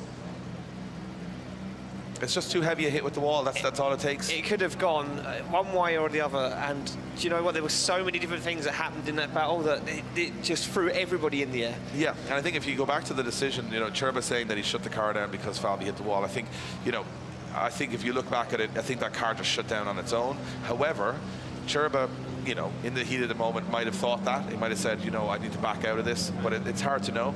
And then you have another situation, and you see this the bottle flip. That's the other situation. This is how you know, this is the biggest competition. Who's going to win this? Oh, close from Ray McKeever. Right, Conor Shannon, they're both useless. Well, they're going to battle each other in the Great Eight. So I guess whoever wins the bottle flip wins the battle. Well, we hope the battle is more competitive than this battle. No. And And again, he gives up. Yeah. Dwayne McKeever's like, I'm out. Biggest drift championship in the world, folks. You're watching the top level here, bottle flip. As we get a bit of a clean, you can see, I think it's dumped all the coolant from Conor Falvey's car. Look at the rubber on the track, by the way. Have a look, it's dry now. Have a look at what they've been driving over in the wet. I went down there this morning to do a walk around of the circuit with our 3 judges and get a little bit behind the scenes for the Drift Masters vlog. If you haven't checked it out, go on YouTube, check that out. Yeah. Incredible vlog that I've got to filmed. remember, James Dean waiting for a one more time out with Torre Cavilla there as well. Sorry, just to remind you. Just remind me.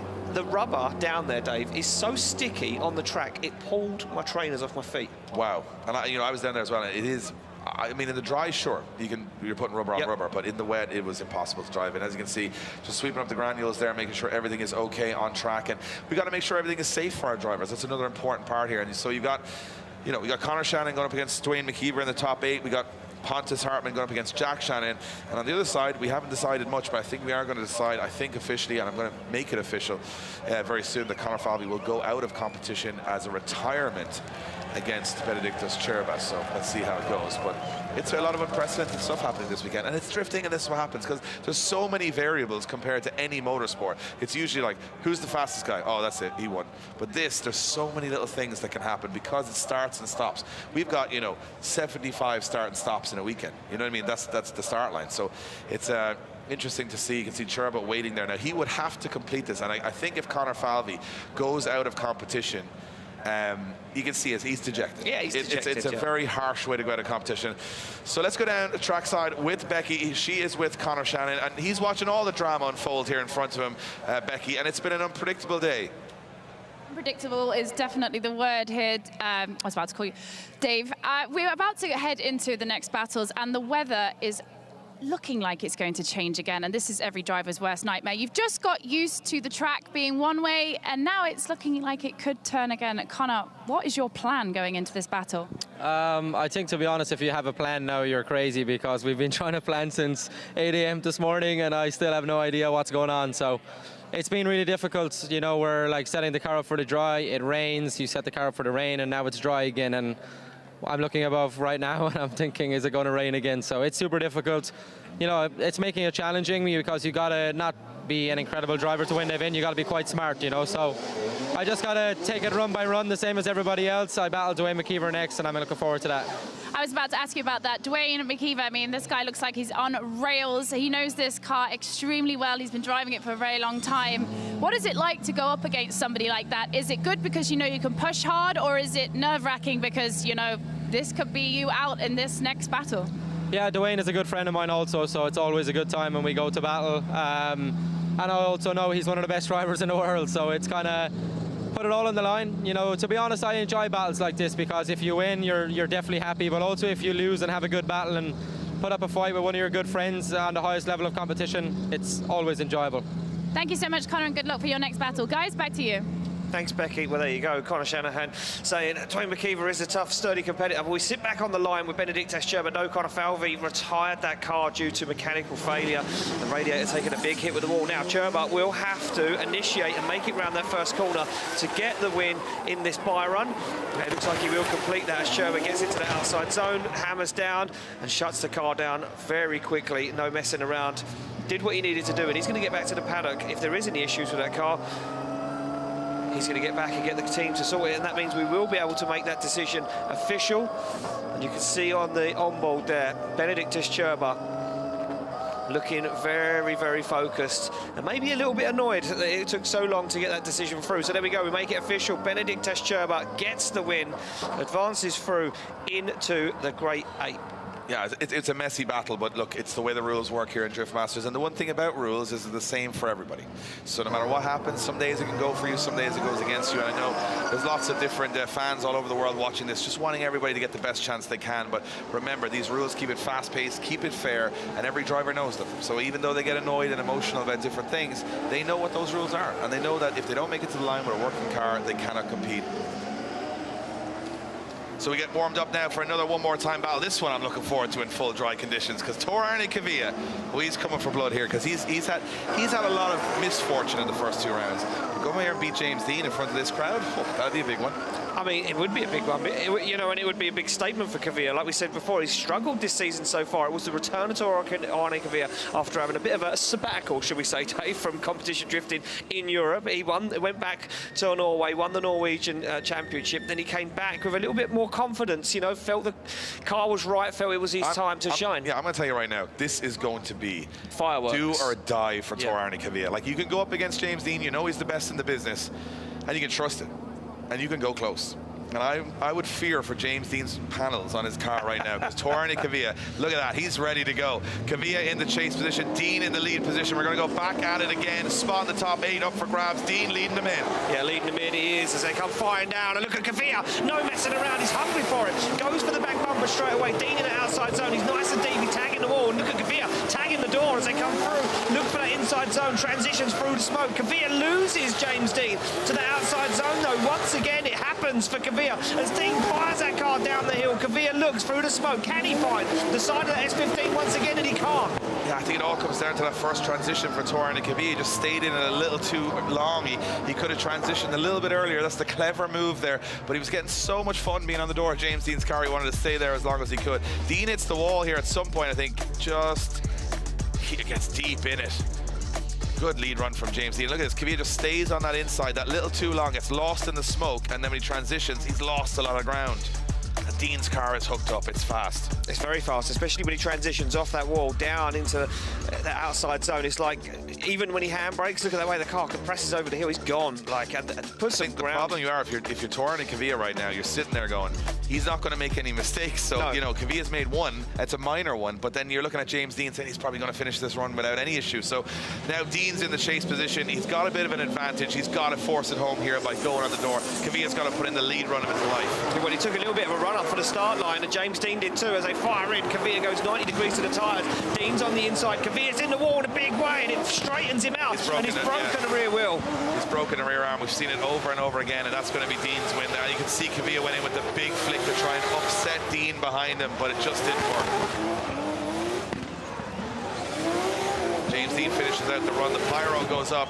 And I think Kavia just said, I gave it everything I had. I threw it in on 90 degrees, and he just caught the wall a little too heavy. Yeah, I mean, look, he had to risk it. It was risk. You know what? There was absolutely no point in him not doing something like that, trying to do something spectacular, because it's the only way he was going to get back into the fight.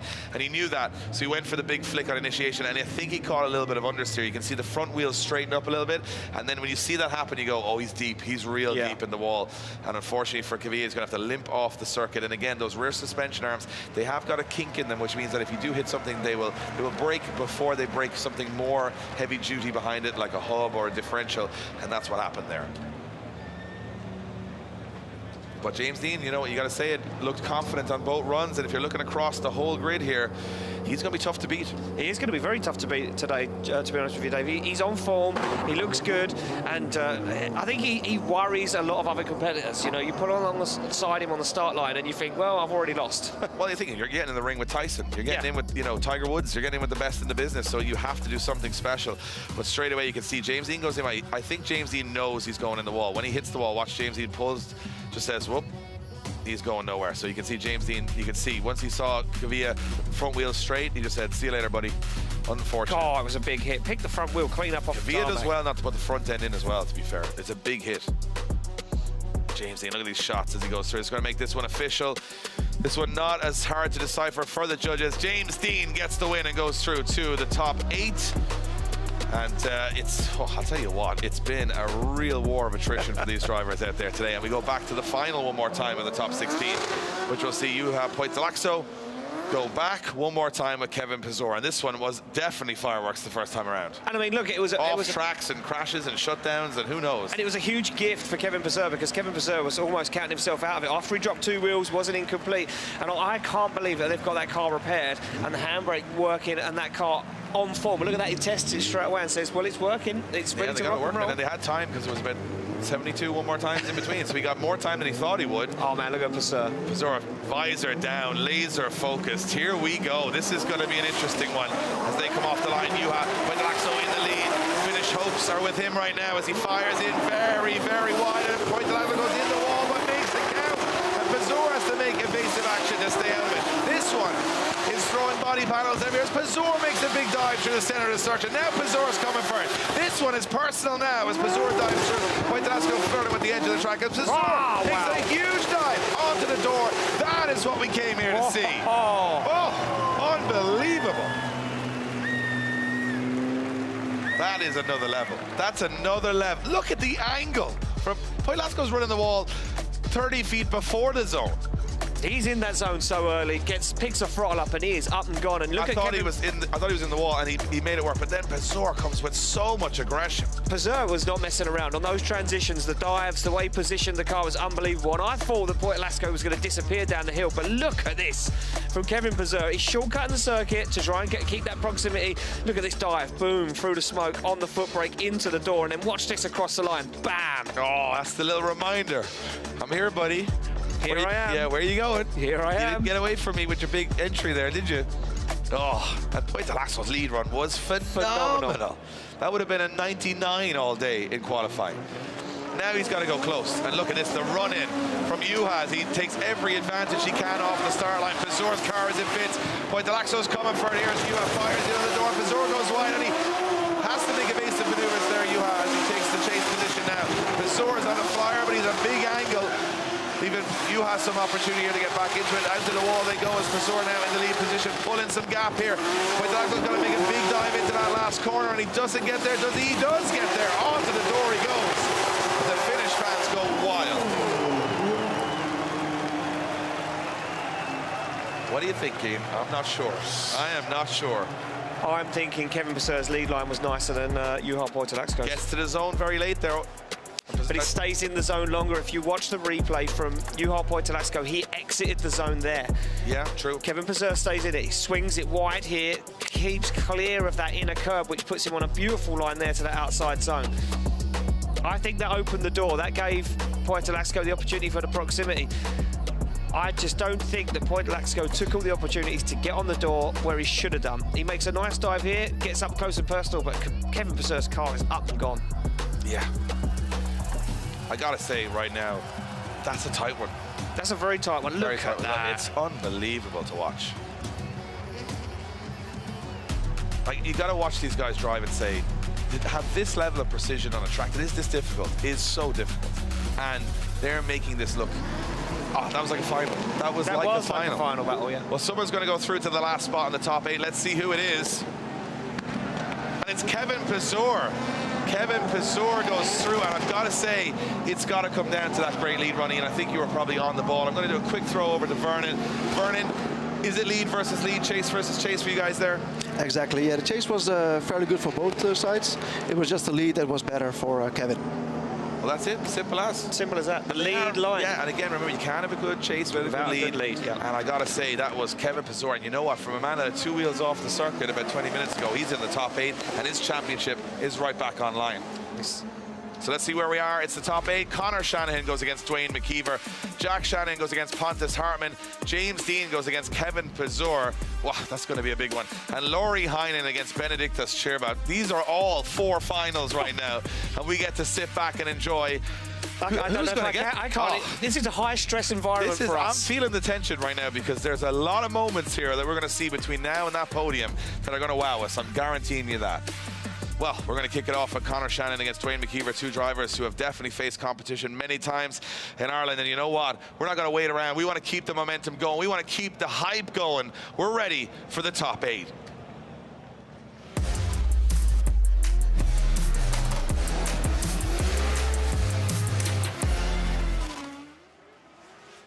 So we started with 50 drivers. We are down to the top 8, and it's been through the wet, we've been through the dry, we've been through the crashes, and we've been through the upsets. But now we see Connor Shanahan chasing back towards trying to get back in the championship. But McKeever, he's already in the championship. He's in the top 3. And if McKeever wants to really take this seriously and get this championship this year, he's got to take down the 2023 champion. If Shanahan wants to get back in the championship, he's got to beat McKeever. That's what's on the line here. That is what's on the line, and they're off the line, through the gears, down. Look at Shanahan Shanahan, he's hungry for it. McKeever goes very wide and fires the car early on initiation. Looks for the rear wheel, and Shanahan shut the car down. Shanahan's got a problem.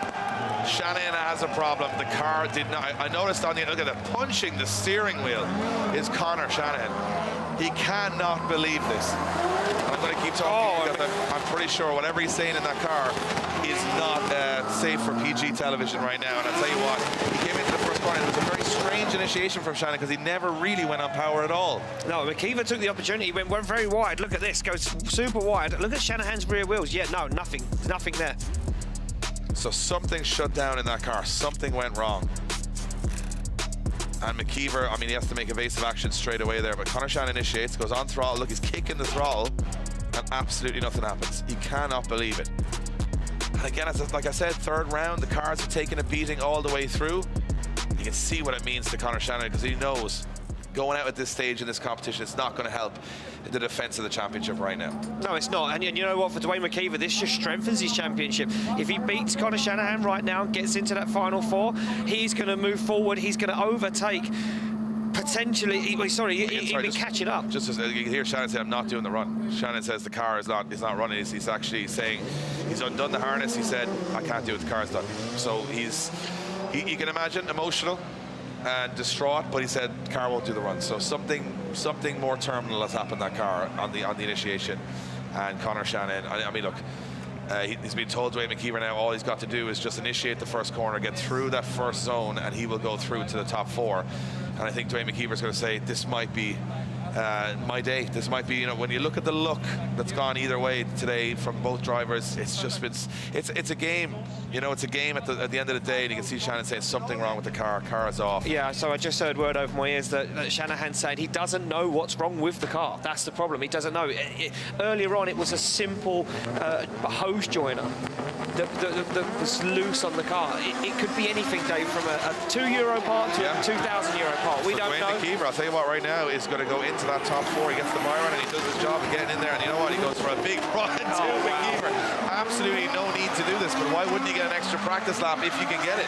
Yeah, I mean, look, if it stays like this, he'll want to do it because he knows that there's some heavy hitters coming up in the rest of the competition. And if he can pull this one down, if he can feel a little bit more confident, gain some more seat time in that car, why not? Why not go for it? Yeah, McKeever only had to pull the handbrake through the first corner, but he's confident in the car. He's confident in his ability. Gets another run on the board, and we're going to have the first of our semi-finalists confirmed very shortly, officially from the judges. And look, it's happened the opposite way around in Ireland. McKeever has a gearbox failure in the final. You know, he looked to me like he had the beating of anyone on that day, and it looked to me like the mechanical failure has knocked him out. It's knocked him out quite a lot through 2023 as well. And Conor Shanahan had no such issues in 2023, and it's just switched right back around. You can't take your eyes off it, Ian, because you never know. You never know. You never know. I thought that one was going to be a pretty smooth battle, but it wasn't. And now there you have it officially. Dwayne McKeever will go through to the top four. And maybe hoping to get back onto that podium. Or the first step is what he wants, because he's in the championship.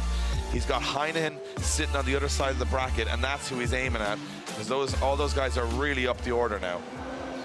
Well, I was going to say earlier on, Laurie Heinen's still got a heavy-hitting battle to go against Benedictus Gerber. 100%. Dwayne now steps into the final four, and Laurie doesn't. Dwayne's taken a whole load of points out, a bite out of Laurie Heinen's championship lead.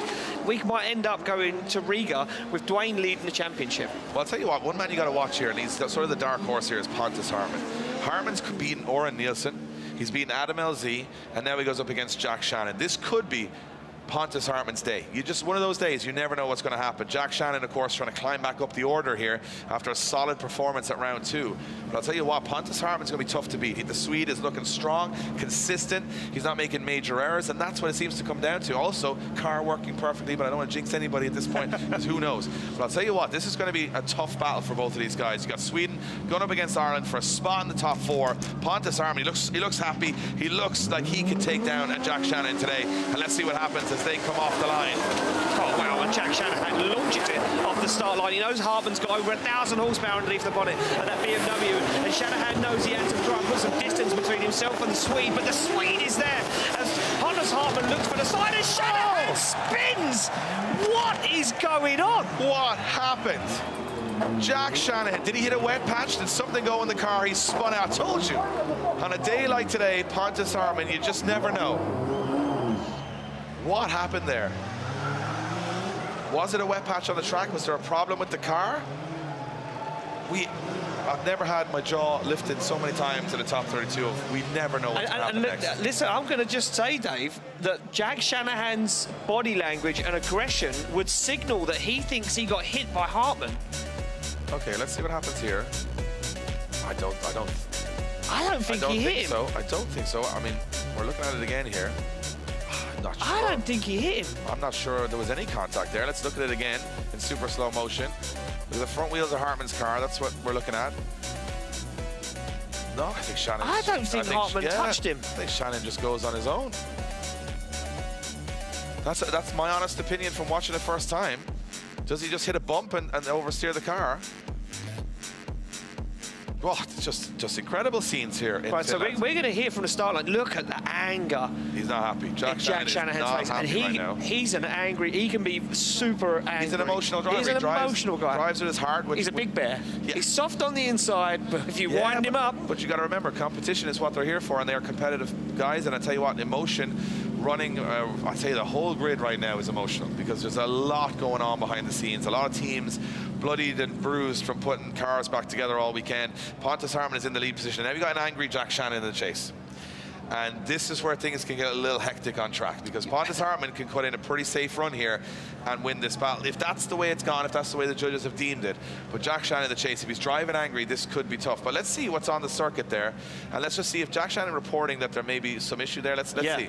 So Jack Shanahan reporting back to our track staff that the track is super slippy in that area. Could there be some oil down?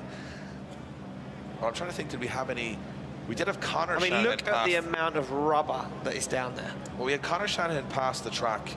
We have had no other drivers suffer in that area until now. The only mechanical we've had is Connor Shanahan. But it didn't look to me that Connor Shanahan had dropped fluid. But maybe it's just slippy because of the rubber. Who knows?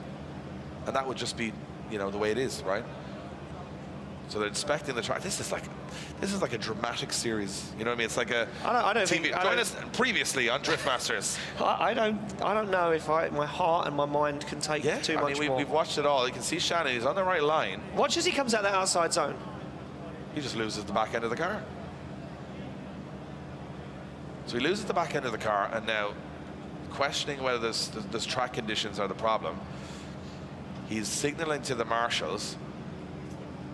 We don't know what he's signaling. He's signaling something. He's signaling angry Irish. That's what he's signaling. Yeah, and it's difficult to translate. Yeah, I've struggled many times before. So now they're having a look just to see if, I mean, we know it's slippy there because just look at the rubber. Look at the amount of rubber laid down. 5 men touching the track. Yeah, and they're trying to see if it's just rubber on the track, if it's just slippy because of that. Remember, this is the big pull section of the track. So when you come out of that zone, this is where you're on full throttle, full angle, leaving the most amount of rubber on the surface, which makes it slippy because you're drifting rubber on rubber, right? So it's slick. Now, it should, in these conditions, be grippy, but it looked like it had the opposite effect from Jack Shannon. So they're having a check of it, and this is because Shannon has said it now. Could be an unforced error, could be the track conditions, could be anything. But they are going to check it because that, of course, is part of the marshal's job. But I can imagine Jack Shannon sitting in that car right now, spinning out on the first corner. He's not going to be happy. No, he's not going to be happy at all, Dave. And look, there's our safety team down there, the track marshals from the track. Yeah, I've just got information in my ear that they're saying there's no oil, no fluid, and nothing they can see on the surface that's anything other than just rubber.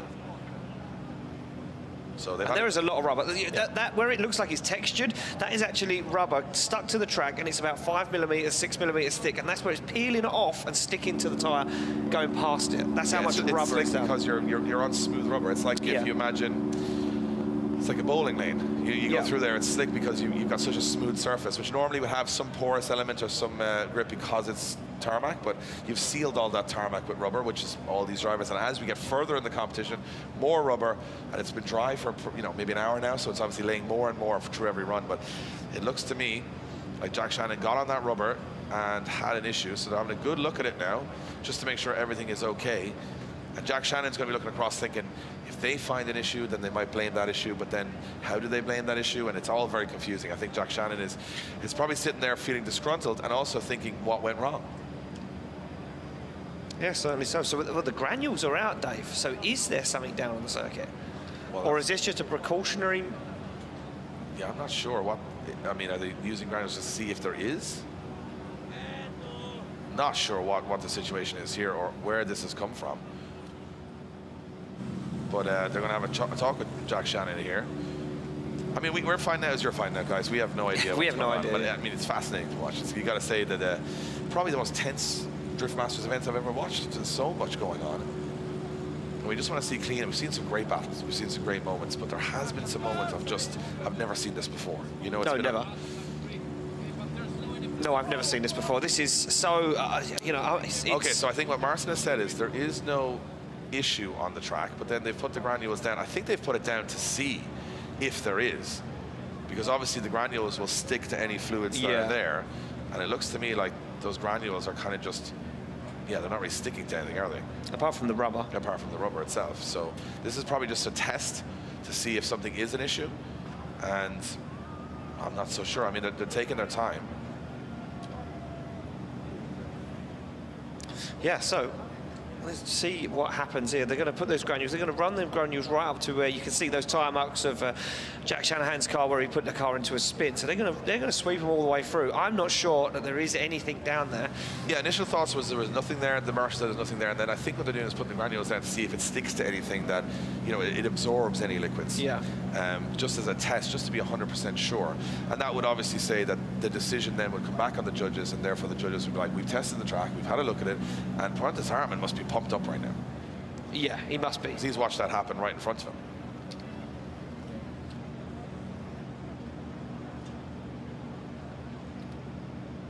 Yeah, so I've just been told over my headset, Dave, that the race director is actually advised the track staff to put this down to see if it does stick to anything on the surface of the track.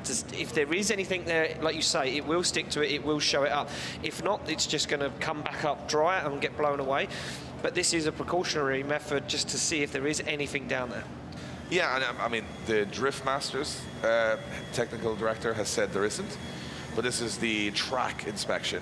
They're having a second look at this just to see if there is something. And again, I think this is probably for their own sake to say, we didn't do anything wrong, the track conditions were perfect. So this is just, they're gonna basically throw it down, they're gonna blow it off, and if anything is still there, they'll say, okay, maybe. But at the moment, I've not heard from, we hear a little chatter from the marshals sometimes in our ear sets if we switch to the channel, and we heard they said, there's nothing there, but we're gonna check anyway. So I think this might just be Jack Shannon. You know, if he said to the marshals, "It's slippy, there's something there," they obviously are obliged then to inspect, right? That's the situation we're in. So hard to know. Never seen it happen before. So again, Finland bringing up a lot of new things. So let's have a little quick look at where we are in the competition. So we've got one semi-finalist right now, which is Dwayne McKeever. We then go on to, we'll see what happens in the second half of Pontus Hartman, Jack Shannon, Kevin Pazor, James Dean. Whoa, big one. Huge. And Laurie Heinen, Benedictus Cherba, big one. Interesting, because Pazor and James are both in the top 5 of the championship. Going into Riga, they would both like to still be in the top 5 of the championship. So that's a heavy-hitting battle. That will be like a final, because neither of those guys are going to want to give up. They're going to want the points. James Dean can't complete a whole championship, but he said, look, if he can come in here and upset the apple cart a little bit, then he will do that. And then we move on, as Dave said, to Laurie Heinen versus Benedictus Cherba for the final battle of our Great 8. That one, again, will be like a final battle. Heinen and... well, he's going to have to pull it all out of the bag for that one, because Cherba is on a flyer, and he'll want to take that one all the way to the podium. So it does look like our track staff are almost done with the cleanup. And you can see it's stuck to the rubber, but I'm not sure if there is any fluid down there. We're waiting to get here from our work. I've been talking. Oh, you've been talking? You've been talking to people? I took a little moment to talk to our head judge, Vernon. So basically, this is the situation. The judges are not in control of this decision. So the judges have said we are judging every run regardless of track conditions. Okay. The race director now will inspect this area and make a decision if the track was suitable or not suitable for the run, and they then would make the decision of whether it's a rerun or not because of the track conditions. Wow. But it's not in the Drift Masters judges' hands, because they're not on the track and they can't see the conditions. So that's where we're at right now, is that the technical director on the track is going to make that call. I'm going to have a quick word with Kevin O'Connell, who's just stepped on here. Kevin, just said, you know, it's been a really tough day on you guys. It's been a pretty crazy day to be a judge, I guess, but we're just trying to relay the information of what's happening here. Yeah, you can definitely say that, Dave. It's been an absolutely hectic day here in Finland. Okay, strange situation here, like I know you said. It's definitely one for to scope through the rule book and see what the decision is going to be. But again, as you relayed there, that's not up to us. It's up to the technical director to make a decision on the track conditions at the time. Well, there you have it. So Jack Shannon and Pontus leaving the circuit right now as they are going to just wait and see what the decision is from the technical director. And I'm not sure if they've been relayed that information right now. But yeah, never seen it before. So I mean, this happens.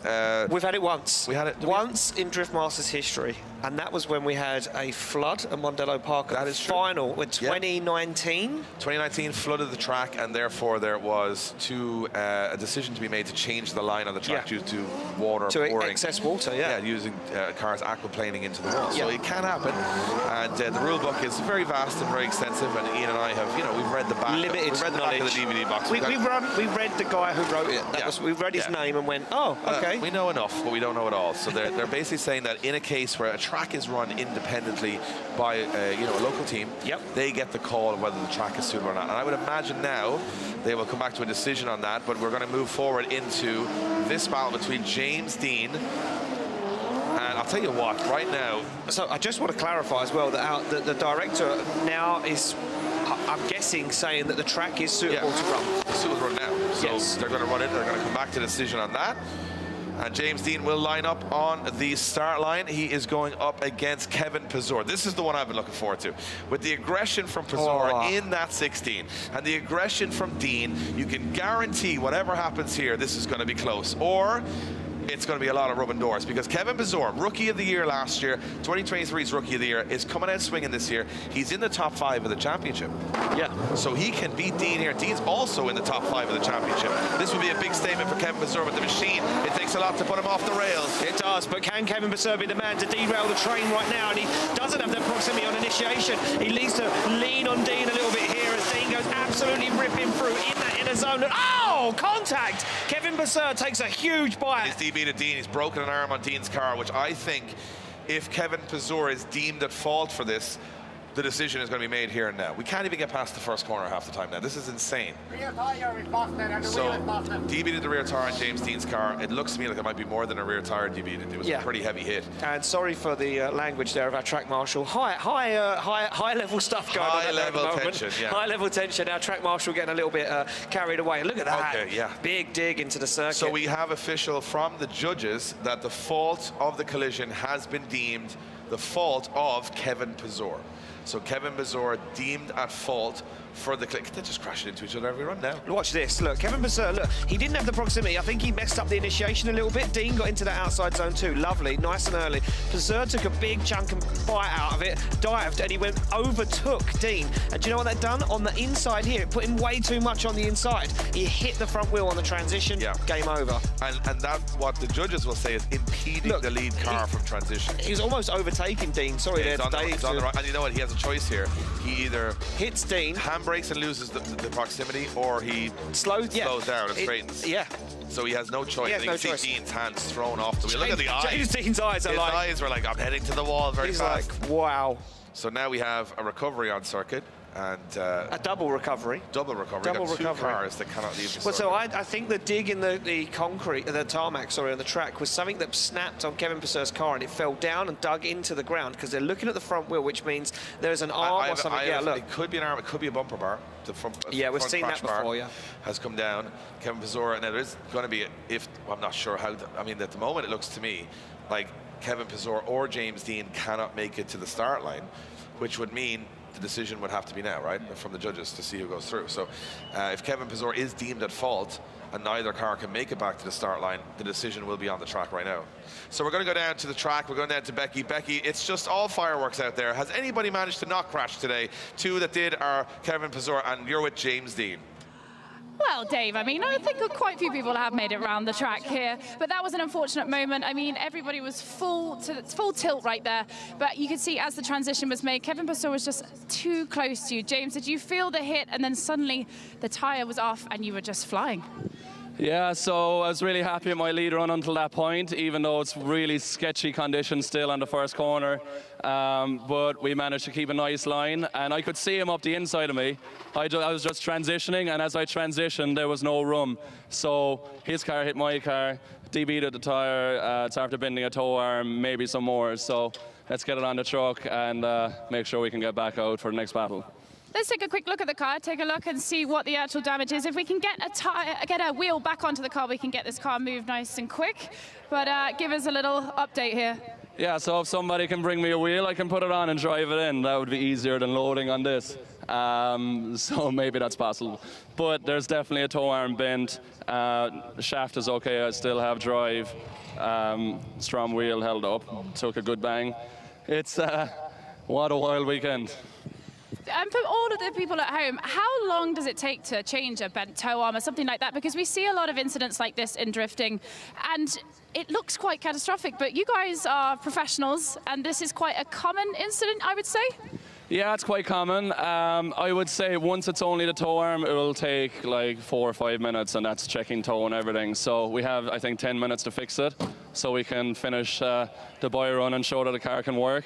So once there's nothing else damaged, I don't want to move it, because if the tire's DB'd and it's gone in so far, if it rotates, it could bust a brake line or something. So that's why I'd love to have a gun and take my wheel off and put a new one on.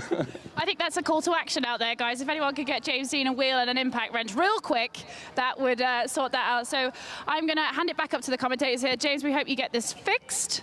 Yeah, hopefully. And once again, Finnish fans, you're amazing. It's a pleasure to drive here in front of all of you. Thanks for having me. And yeah, we love it here. All right, guys, there you have it. Back up to you. Thanks, Becky. And yeah, James Dean, strangely chirpy for a man that's just been hit on the rear and took some damage to the car. But as James Dean says, don't really want to move the car by rolling it on the wheel in case that tyre does take a brake line out. That would take more work for the team. And Kevin Basur, look at that. A little dejected. Car makes his way off the circuit. He's still happy, could still be in the top 5 of the championship after today, but we'll have to take a look at the championship standings once we get that final battle done and we get the results in. So Kevin Basur exits the circuit. We wait for James Dean's car to get loaded onto the recovery truck and get out of here. And yeah, this is going to be a little bit of an awkward recovery, because as James says, he doesn't want to roll the car on the tyre. The tyre completely DB'd, Dave. Yeah, got onto the inside. A tyre rod or a tow arm also gone on the car. Yeah. So here's, I'm trying to talk to the judges in between and get a little bit of information. So what they're saying is it's a war zone out there. So you've got the cars versus the driver, which seems to be a lot of issues. You know, we heard reports that Conor Shannon clutch failure in his car actually was the reason he went into the first corner. And we've had a couple of shutdowns. We've had a couple of misdemeanors there. However, the judge is saying that because the level of competition has now risen so high and there's so much on the line, everybody is taking risks they wouldn't have taken a year or two ago. They're do or die on every run because the respect they have for the fellow driver, knowing in Kevin Pazour's case that you make one error on this track, you've got to do something sensational to get back in the battle, and that puts you in an uncomfortable position, and that can put you in a collision. So what we're watching here is guys overdrive to a certain extent, knowing what's on the line, but also knowing how good their opponent is. And this is what happens at top level. You know, it's you look at Kevin Pazour, he's going up, he's a rookie last year, he's going up against James Dean, he's in the top 5 of the championship. Dean is breathing down his neck in the championship. He makes a little error on the entry, and then he tries to get back into it, but he gets pinched on the inside. Very easy mistake to make, because he knows if I let him go now, I'm out of the battle. Exactly. So he has to make a move. Now the move he makes, unfortunately, causes the collision. However, James Dean even said himself, I mean, this is a track where it's amazing when it goes right, and it goes wrong in an instant. It can go wrong in an instant, and it was proven right there. It looked like those two guys were going to give us a show. I've ever seen a top 32 to 16 like this, where we've had so many incidents. But that must just be the level we're at now, that it's just knife edge. So Jack Shanahan and Pontus Hartman are out on track, so we're going to get some information on this one, Ian. Right, sorry, Dave, I disappeared there. Talk to the guys behind the scenes. Right, you see Jack Shanahan and Pontus Hartman warming tyres back up on their cars. And you're probably wondering, well, is it a buy run? Is it a one more time? Is it the second half of the run? No, ladies and gentlemen, we are being told that they are going to completely rerun the battle. So reports back from the track, from the technical director here, who is in charge of the surface of the track, saying there was something on the track that they discovered when they put the granules down during the Shanahan and battle between Pontus Harman. So the spin from Jack Shanahan deemed a fault of the surface. So, you know, we're just passing the information up here. But I will tell you right now, Jack Shanahan is like, I don't know what's going on or how it's, I've never seen so much. I mean, the rule book, the pages must be creased at this point from how many times we've gone through it. They've caught on fire where they're going back and forth so quick. Jack Shanahan and Pontus Harman looking at James Dean leaving the track on a recovery truck in front of them. Now go back to the start. And Pontus Harman not pleased with this decision, I can imagine, because obviously now he's back in the fight. How does that mentally play for Pontus Harman here? Because he thought he had the job done. Now he's got to go at it again. So it swings and roundabouts here today. Well, he has to reset and go again, Dave, and that's the only way you can do it as a driver. Clear your mind, go back again. This is a clean, fresh battle. They're off the line. Shanahan fires in. Pontus Harman will be angry this time. Shanahan will want it. He'll be hungry for it. Pontus Harman gives him some room to manoeuvre. He doesn't want to get too close this time. Hartman keeps it clean. Jack Shanahan makes it through that second outside zone. Now Hartman wants to hunt down the side of Shanahan's 86 as they come firing down the hill. Hartman puts it into a spin to avoid contact. And it could go so easily from one way to the other here. And Pontus Harman, I mean, you could tell he lost a little bit of ground in the midsection. Jack Shanahan having no such issues on that run. And Harman... Oh, he's got the front tyre's flat. Yes, he's got a puncture. Harman's got a puncture on the front of the car. So that would put him out of competition right from one way to the other here. Now remember, the Finnish marshals on the track making the call that the track was unsuitable on that run, putting Jack Shanahan back in again, neither driver knowing what's going on, and then all of a sudden Harman loses ground on Shanahan through the midsection. Does he have a puncture early on, or does that come from the spin off the track? That's the question. He's firing through, he goes on the brakes. Does he hit Shanahan? I think it debeaded. I think it debeaded as he went on big lock, it debeaded. Just on the far side of the car, really tough to see. He has to hit the brakes. He's going to hit Shanahan I think he hit Shanahan's door. Shanahan's door was buckled. Yeah, and we've got a puncture on the front, a debeaded the front tire off the car, meaning that if he's going to have to forfeit the second run because he cannot compete on a puncture. Oh, it's been just one way and the other today. Well, decisions in, and it's no fault of Jack Shanahan's, and unfortunately, Pontus Harman does have to forfeit competition and leave the track. He is not happy. He's not going to be happy with that. He thought he'd have to. He thought Shanahan spun on his own, and then, of course, the Finnish track marshal saying the track was unsuitable. They needed to rerun the run, and even Jack Shanahan's not happy with that decision. And again, that shows the sportsmanship there. But again, these are the rules being made, you know, from the guys in charge, from the technical directors, and these are technical directors. You know, the Drift Masters technical director saying the track okay, but the Finnish technical director saying track not okay. So there you go. So it's hard to know. Jack Shannon's got through the first corner. That would be a win for him. So yeah, as I said, you guys are watching it just like we're watching it, and it is absolutely fascinating to watch at the moment because we don't know what's going on. And again, it comes back to these rules and these rule books. I mean, you see it, you can watch Formula One, you'll see all these different rules behind the scenes. The rule book is there all the time. This round is any different than any other. It's just we've never seen the rule book used as frequently as we have in this top 16. Do you know what, Dave? To be honest with you, I think this season we've seen the rule book come into play more than we have in previous seasons, and I think that's because these guys are pushing so hard now. Yeah, I think it's getting to the point where, you know, you're on the edge, and we talk about these drivers are always on the edge. Drifting as its very nature is on the edge, but a lot of drivers falling over the edge just because of how difficult the cars are to drive, the tracks are dangerous, and the level of competition is so high.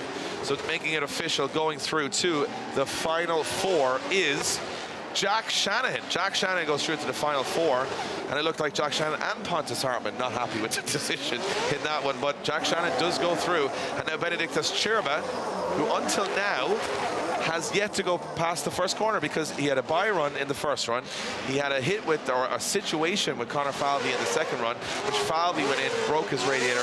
Chirba gets the win, and now he goes up against the hometown hero, Lauri Heinen. This is what the fans have been waiting for here in Finland. He's currently leading the championship, but there's a lot of drivers who are in that championship race now into the top four, including Dean, including Dwayne, sorry, my mistake, and James Dean. So they're both in that top five. So Lauri Heinen, if he wants to get the business done here, he's going to need the fans to feed the energy. Benediktas Chirba not having a smooth day so far, but if he beats Lauri Heinen, he's got every chance to win it here. Oh, don't know what's going on. I just don't even know anymore. It is all over the place, which I feel, to be honest, you think you've seen it all, you think it's going to be predictable, and once again, Drift Masters, it delivers all of the drama here as we go into another top 8 battle.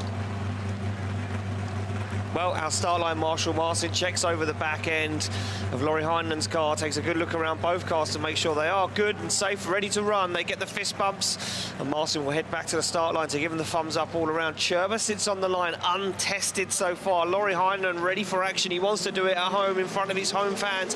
Can this be the weekend? He stands on the top step of the podium. Through the gears they go. Cherba goes wide, goes on the inside, and gets up onto the door, but shuts it down. As Laurie Heinen fires away. Same issue in the top 16 for Cherba. Something's wrong with that car on initiation, whether it's cutting out or whatever is happening. Cherba on that first corner, something's up with the car, and it's happened now in 2 battles. And Laurie Heinen, well, he's not going to get an easier chance to get into the top 4 than this. No, certainly not, Dave. And you know what? I've got to give it to him. He did an absolutely stellar lead run there. Beautiful. Beautiful. Textbook. So Cherba throws in. This is exactly what happened the last time. Cherba goes on the power, Heinen goes to the wall, and Cherba's car just completely cuts off. So I'm not sure that issue, whatever. They must have had a look at it, thought it was fixed, and then it's not. Well, it's a gremlin. That's yeah, what there is. There's something that keeps coming and going. Well, we're getting word in the ears that Benedictus Cherba is throwing his arms up saying X. He is out of competition.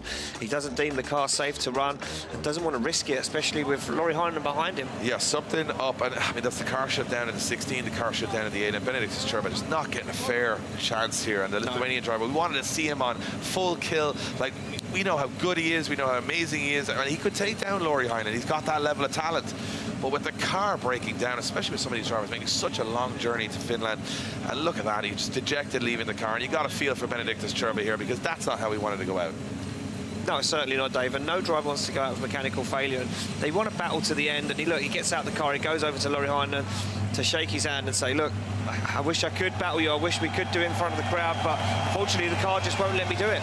I'll tell you what's going to happen here. Benedictus Cherba said, the car cut out. I'm out, Laurie. Now go win the thing. Now go win it in front of your home fans. Go out there and finish the story and get to the top of the podium here in Finland.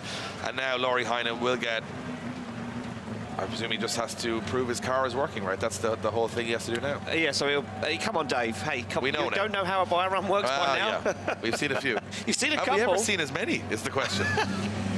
So Laurie Heinen has to initiate into the first corner. If he does, he will go into the final 4 against James the Machine Dean in Finland. Heinen versus Dean in front of the Finnish fans, and Cherba waves on to the grandstand, and I've got a feel for Benedictus Cherba here. Just not getting a fair chance. I just feel like it's so much potential at round 1. Unfortunately, throughout the rest of the year, the car's starting to feel the pressure. So we're getting word from our Starline Marshal that Laurie Heinen will just initiate. He's going to save the car. He's a clever man. He needs all the car. And he's going to roll it to that pit. He's going to take a look across at James Dean's pit area and say, well, they're working hard, because Dean's car is not 100%. Well, there we go. Look, he's initiating, gets that car right to the edge of the circuit, fulfills that second. And I mean, this guy is on rails. Yeah. I mean, on any given day, you sit there and you say, James Dean in the top 4, you know, it's going to be against anybody. But on this day, with this crowd in this place, Laurie Heinen's going to believe. He's going to believe that he can take down James Dean in that top 4, and that is only one of our semi-finals. And then on the other side, you've got 2 guys that have been battling for about 8 years everywhere across Ireland, Europe, and the UK. It will be Jack Shannon and Dwayne McKeever. So we've got 2 big semi-finals coming up, and we'll make it official as going through to the top 4 on home soil will be Laurie Heinen. Laurie Heinen goes up against James Dean in the top 4. And it's been messy. It's been ups, it's been downs. We've had crashes, mechanical failures. The rule book has every page turned. But now we have 4 drivers remaining. And as you can see, Dean's team frantically trying to get that car back together. Oh, and it's taken some damage.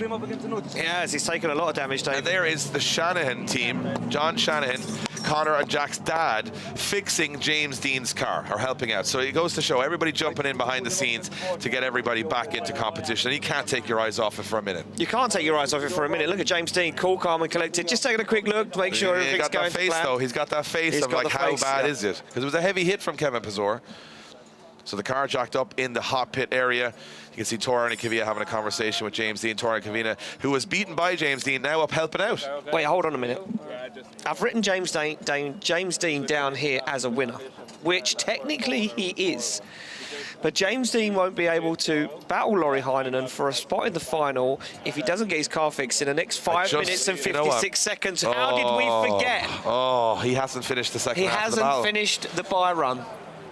So James Dean has to get that car back on the line within the allocated time. I was looking at the clock going, what have they got a clock there for? They've got a clock there because he has to initiate to show his car is mechanically able to compete.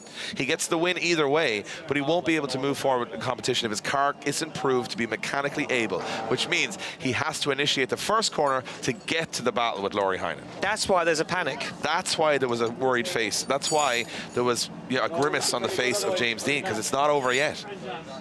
Oh, you can't keep up with it. But the wheel's going on, so it looks like they are going to get that car repaired and back out on circuit, and he does have to complete that bye run. I see the countdown clock, and I thought, hey, hold on a minute. We've missed a massive factor here in this battle. James Dean, I think he's confident they're going to get that car back together, but how good or bad it is. We just need to straighten the wheel here. Can I straighten that, Chris? Yeah. So we're just listening in. Yeah, we're having a little listen in. So checking alignment, I think, is what they're going to do. That's what they're going to do next. Yeah, they're going to check the rear alignment, and then James Dean. Yeah, and we can't move on until the final four until we get this bye run done, Dave. Oh, and you can see there, John Shannon, neighbours with James Dean. The Shanahans and Deans only half a kilometre from each other in Ireland. And this is just, I've never seen an event with this much drama. I mean, I guarantee you, the internet's going to be alive with the sound of comments, because there's so many rules, so many things have happened, and this is the sport. You know, it's a sport. At the end of the day, that's the way every sport is. And if it wasn't controversial, it wouldn't be a judge sport. Exactly. And if you don't accept the judges, and it's sports now, we see the technical director's decisions. It's hard to say you're a fan. Here we go. So Jack Shannon and Pontus Hartman. Jack Shannon gets the win. He goes forward. We know it's going to be McKeever and Shanahan in that top four. Laurie Heinen's in. James Dean's still alive, but just on the clock right now. And it was Cherba and Pazur that were the casualties in the top 8. I think you see Connor Shannon out as well. Clutch failure in his car for the 23 champion. So we now have 3 of our final 4. One of them is finished. He's definitely going to be the fan favorite going in here. And he's also probably going in, I think, with the form. You know, he's going in there with the form. He's looking pretty strong. Hey, look, I'm going to say he's going in there looking like no one's hit his car. He hasn't had an accident. He hasn't spun out. There's been no problems. He's just looked rock steady every single run of the... So Dean has to go in and initiate. Then he has to go back in, get the car properly set up, and then go out against Laurie Heinonen. Then we'll jump forward to the first semi-final, which will be Dwayne McKeever and Jack Shannon. I mean, you couldn't write this stuff. It's absolutely bananas. Yeah, this is what it's all about. Drifting.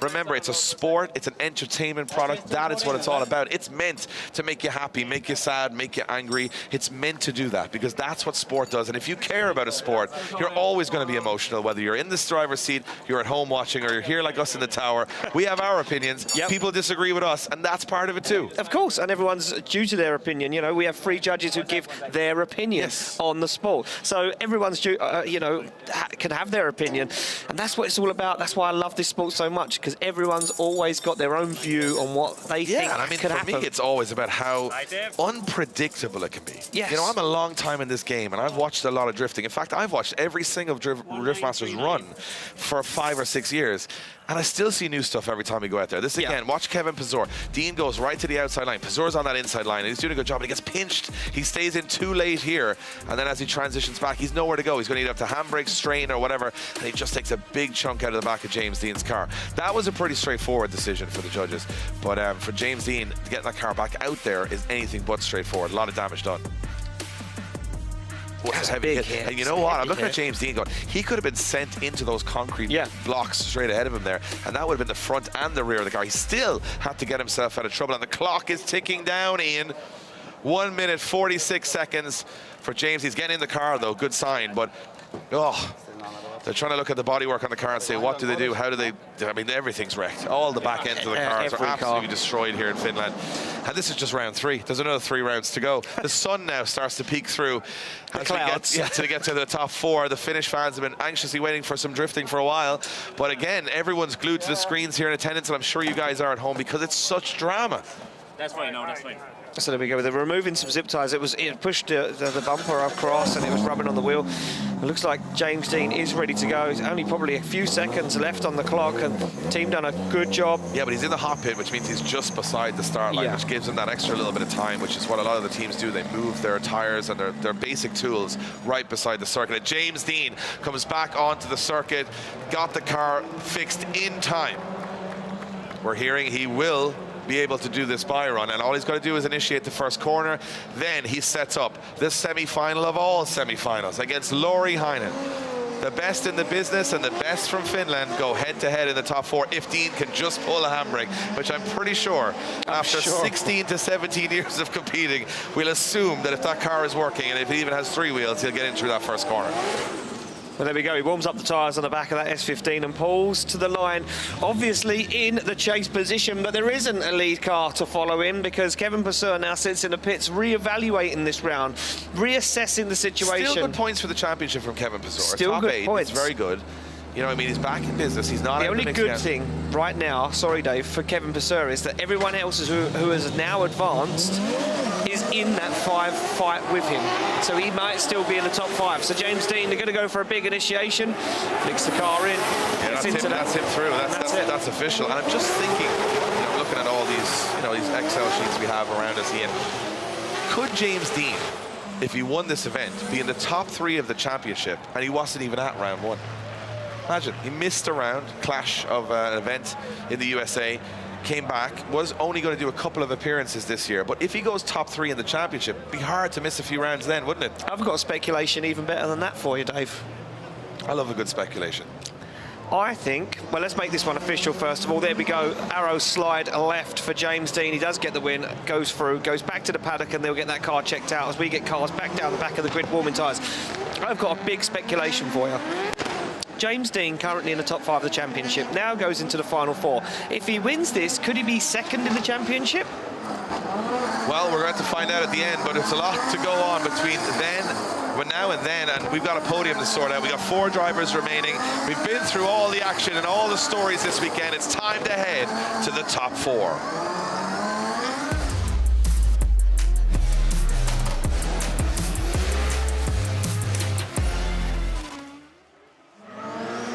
Here we go, Jack Shanahan, Dwayne McKeever. Well, they've battled each other over UK championships. They've battled each other over Irish championship. They both have a lot of silverware, and they've met in many, many finals. But they come into this battle with McKeever as the favorite, higher in the championship. And he's got Lauri Heinen in his sights. He's got James Dean in his sights, Jack Shanahan, to get back up into the top 10. There's a lot riding on this one. They know each other's driving styles. They've traveled together.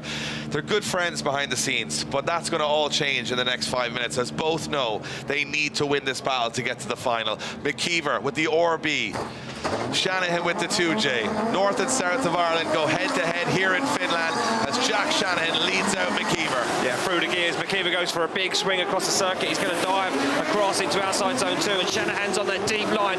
Wheel on the wall as he fires through, disposes of the tail light. McKeever now goes for a dive on the inside, hops over the curb and trusts Shanahan onto that wall run. They fire down with incredible pace into these outside zones, and McKeever goes for a brave one. He knows he needs to be on the door across the line. Whoa! That is a big run. After a pretty long lull, we've had an amazing top 4 battle, which is what we came here to see, what the Finnish fans came here to see. They threw it all on that one. Oh, that was incredible, Dave. And the McKeever, very clever driving. You can see the way he shortcut from the initiation to outside zone 2, got onto the door and just stuck it to Jack Shanahan the whole way round that outside zone, and then made some really clever moves, some early transitions, some early dives. And look at that through the smoke. He trusted Shanahan. You got to say, great lead run, great chase run. Yeah. What you expect from a top 4 battle?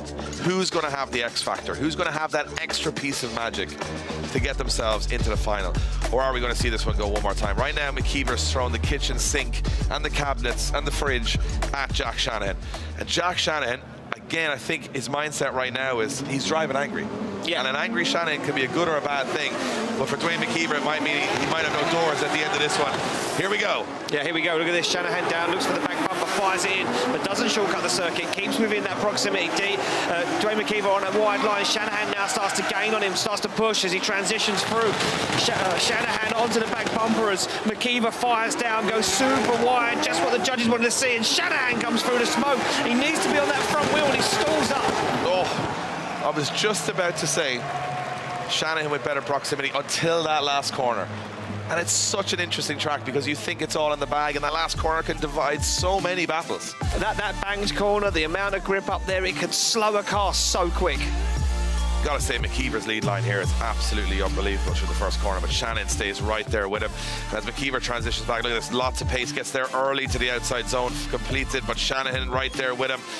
There is nothing in this one.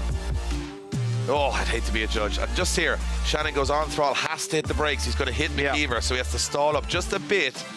Gets very close and has to back off just a little bit, but it's just a little bit. We're clutching at very small margins here. Oh, I don't know. I don't know. Yep, that's one where, you know, sometimes we get a little feeling. I'm not sure what the feeling is. I'm not sure what the feeling is there, Dave. No, that's so close between both of them. Jack had a nice lead line. Dwayne had a nice lead line. Did Dwayne have more proximity than Jack? I think, look, I'll be honest, I don't think either driver here is going to know. And we're going to find out from the judges of who will go through to. This is for the final. This is for a guaranteed trophy at the end of this one. Someone's going to the final. Who's it going to be? It's Dwayne McKeever. Dwayne McKeever gets the win and goes to the final. And Dwayne McKeever, I've just got to say it, back-to-back finals for Dwayne McKeever in Ireland and in Finland. And you know what? He's going to be right up there with Laurie Heinen at the end when it's all said and done in the championship regardless. But who's he going to meet in that final? Will he get revenge against James Dean? Or will he go up against the hometown favourite and championship leader Laurie Heinen? Either way, I'm excited. Doesn't matter. It's all lining up really nicely here. But it's the next one for me. It's the next one. This is where Laurie Heinen, I mean, everybody here believes. Laurie Heinen believes. But the place has gone silent. If you want to be the best, you've got to beat the best. And he's going up against the best right now. So James Dean, on paper, there's no argument, there's no question. The best of all time. But is it his time? Is it Laurie Heinen's time? Is it his time to step up and show the world that he can beat the best? And if you're another driver in this championship and you see Laurie Heinen take down James Dean, then you're going to believe that this guy is not going to lose to anyone this year. This is a huge battle. It may just be the semi-final, but there's a lot more on the line when it comes to bravado, when it comes to ego, when it comes to history. And Heinen has 11,000 fans in his corner here. This is a huge, huge battle for Finland, for Drift Masters, for Heinen, and for Dean. And they're on their feet they're here. on their feet, Everybody's Dave. on their feet for Laurie Heinen. And Heinen is going to have to throw absolutely everything man. at this. I've got goosebumps. This is a big one. And this is why you watch drifting. This is for moments like this, when you know what's on the line, when you know how big it is. And Heinen is the higher qualifier. He's out-qualified James Dean, and Dean's got to reach deep. He's got to go for it here, because Dean is that good. We know he's that good, but he's not going to have a safe run here. He's going to have to prove it here. This is a huge battle. Heinen looks focused. Dean taking deep breaths. He knows what this one means. And this is for a spot in the final here in Finland. Off the line they go. Oh, Shannon, look at this through the gears, and he's staring down as Laurie Heinen fires it across the circuit. Dean knows he can't let him get away, and he hasn't. He's pinned it to the front wheel. He loses a little bit of ground as Laurie Heinen opens up the throttle, but then he gains it back. Dean hunting down the Finnish driver. Heinen goes deep on the outside zone, but there's no shaking. James Dean, they come over the hill, and Dean's closer than anyone, but he almost over-rotates and gives him the ground to drive away. Oh, it's so close. That was absolutely everything Laurie Heinen and James Dean had there. And Dean, I thought he was gone. I thought Dean was gone, but he kept in it. Oh, the experience, the talent to get back on it again. Heinen's lead run, masterclass. The chase run, masterclass. But there was a moment. There was a moment. Just towards the end, when it nearly all came undone. Watch this as they come through. Heinen on some pace through the center of the section. That there. car is That on... is so fast, but it's here. When they transition, Dean goes for the big dive, and look he at the has to hit angle. the front brake. Heinen's on big angle. Dean almost over-rotates it, and I don't know how he holds it and gets back into business again. That is experience. Look at the grimace on his face, the concentration. Dean goes up against Heinen now. There's a moment, there's a kink in the armor for James. A little chink in the armor. Finland are starting to believe here. Heinen's got to go for it. He's got to throw everything at this one. Oh, he's smoking tyres off the line already. And look at Heinen, and he's hunting down James Dean. He's always said that he wants to beat James Dean. He wants to prove he's the best. He wants to win a round, and to do it right here in Finland and take down Dean at the same time would mean the world to the young Irishman, and right now he looks stronger than ever. Oh, he's clever driving. Can he get back on the door? Of course he can. Laurie Heinonen is world class. Wow, that is unbelievable. Like, the angle Dean pulled down the hill, and Laurie Heinonen had to react. He just dealt with it. He had to react, but he lost a little bit of ground, and it's just so hard to know what way the judges will go. But this is just top-tier drifting wherever you're from in the world. This is as good as it gets. Laurie Heinonen, for me, Dave, personally, had a better lead, and the proximity was better. He was closer than Dean. He didn't let Dean escape 1 inch. Dean was shallow on outside zone 2. Heinonen was buried in the wall. Okay, he lost a little ground here, but Dean did the same trick. He said, you want to see angle, buddy? Watch this. He fires it on, but watch Heinonen. He says, yeah, but I'll get back on the door. But he gets lost a little in the smoke, Heinonen. But look at this, he's back on it. Both drivers had a bit of separation there. We gotta be We're saying having a it. fist fight in the commentary tower. I'm just saying, both drivers having a little error in the same place. Oh, as the pyro goes up, the fans are on their feet. This could be a historic decision. If this goes to Heinonen, the whole place will erupt. But you gotta say, Dean doesn't make any errors really on both runs. Listen, let's go back to what the judges said. Lead to lead. Chase to chase, but I don't think... I think the lead was better. I don't know. To me, a little bit more proximity from Dean through the center section. Just saying. But I'm not saying that's a win or a lose. No. I'm just saying I could see both sides of the coin here. 100%. There is such good driving in there. The fans are going absolutely bananas. The crowd, the place is hopping right now. I only wish you could be here to experience 11,000 the goosebumps. fans. 11,000 screaming in Finland. And now they go silent because the decision has to come in. And I don't know which way this one's going in, I'm going to be honest. No idea. There's not much. It could be one more time. Could very easily be one more time. Could easily go either way. Judges breaking down the replays. They get to watch it both ways. They've got more camera angles than we have. They've been in the briefings more than we have. I don't know. It's for a spot in the final. Dwayne McKeever's in there. Who's going up against him? We got one top 3 competitor in the championship in the final. Oh, and look at this. It means a lot to both drivers here. Heinonen and James Dean, nervous smiles. The decision is in, and going to the final is...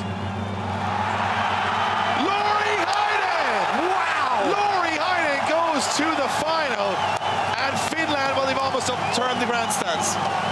Laurie Heinen's beat James Dean in Finland. I'm saying it out loud. What a moment for the sport. What a driver. And you know what? James Dean smiled and he congratulated him because he knew Laurie Heinen's on his day.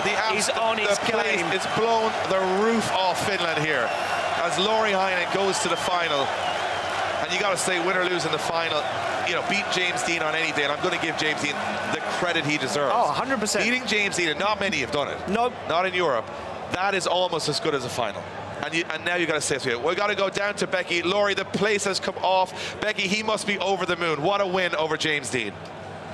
Dave, Laurie just told me that he doesn't have many words right now, so I'm going to keep it very short. Laurie, are you happy right now? I'm so happy. That was an incredible run. The transition at 90 degrees was unbelievable. Was it difficult? No, it was such fun driving with James. You can trust his driving, and I think we have quite a similar style and similar cars, so yeah, I really enjoyed that. Can you hear this crowd shouting for you right now when you're in that car? No, unfortunately not, but the guys always tell me that it's off the hook. See something for your fans in Finnish right now. Kiitos kaikille, ihan älytöntä. Nyt mennään finaaliin. Well, there you have it. Laurie Heinonen into the final. Congratulations. Thanks, Becky. I think the emotions are running wild everywhere. I mean, Ian, you and I, we watch the sport as fans. Oh, man. We love this sport. And after so many years of watching it, we're still here with goosebumps on our arms, watching history being made. And I don't care what you think about drifting. You've got to be positive about it, because if you're being negative, what more do you want? The drama, the crashes, the heroes being made every single round. You want a heart of stone to look at this from a negative perspective, because right now, Laurie Heinonen, first in the championship, goes up against Dwayne McKeever. I'm not even sure. Dwayne McKeever could be second in the championship right now. I have no idea. I think he's second in the championship right now. So 1 and 2 in the championship, and we're going to speculate that because we are not mathematicians, are now going to go head-to-head in the final. Laurie Heinonen, the dream to finish the story, to win his home event, would have to go up against Dwayne McKeever, who was robbed of the final in Ireland with a gearbox failure. Does he redeem himself here? Oh, it's just lined up beautifully. And after so much messing around in the top 32 and 16, we are down to an amazing finish. And you know what? And I mean all the pun intended. So we are going to head towards the last battle of the day. And I'll tell you what, it's been pretty special so far, Ian. Yeah, look at this. And this is Dwayne McKeever. This is his road to the final, Dave. This is how he made his way through competition. He took down Ite, but it wasn't an easy battle. This guy's been tested all day. We think about all the other drivers that have had incidences, crashes. He has had to drive the wheels off that car all day. Yeah, and I've got to say, you know, McKeever not making major errors either. No. Looking fairly comfortable, especially in the dry. Looking very comfortable, and we know that if we were to pick out two of the fastest drivers on the grid, it'd be Heinen and it'd be McKeever. Yeah. They're the two fastest in my opinion. And again, look at this clutch failure for Conor Shanahan on initiation. And look, it just wasn't the day the Shanahans wanted either way. And I tell you what, McKeever now goes through to that final, and he's got to be thinking about Ireland. He's got to be thinking about that final with James Dean, where he just couldn't get the car into gear. But then you've got to think on the other side of it, Dave. Laurie Heinen has never won a round of Drift Masters. Yeah, Dwayne McKeever's won too. Laurie Heinen has always been the bridesmaid, and he said to me last year in the PGE Narodovway, you can't win a championship without winning an event. That's very true. And I'll tell you what a way to do it this weekend. Well, Laurie Heinen, his entire last 2 years have been second place. Bridesmaid. Second place, third place, second in the championship. He has never topped the final. Well, let's look at this. This is his journey there. I mean, the conditions were absolutely atrocious back in the top 32. But Laurie Heinen made it work. He got through it, and that was the toughest part of the day for all these drivers. And he got through at 32. Top 16, well, this was an interesting one, as they got very, very close, and he was on the ropes a little bit against his fellow Finn driver, Jarkko Julia. But then Julia makes a big mistake and goes off the track, and that handed the win to Laurie Heinen. He goes through, and you can see seal of approval from Jarkko there. Against Chirba, Chirba's car cutting out, just shutting down on the first corner. And you might think, Laurie Heinen, he hasn't been tested. He's had a bit of a handy run through. Well, he got a big final boss in the top 4.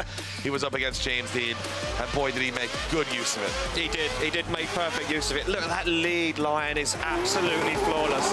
And that could be the one, that could be the thing that gets him through this weekend. Could this be the weekend Laurie Heinen stands on the top set? I'll tell you what, we are ready to go. The final is upon us. Let's go to it.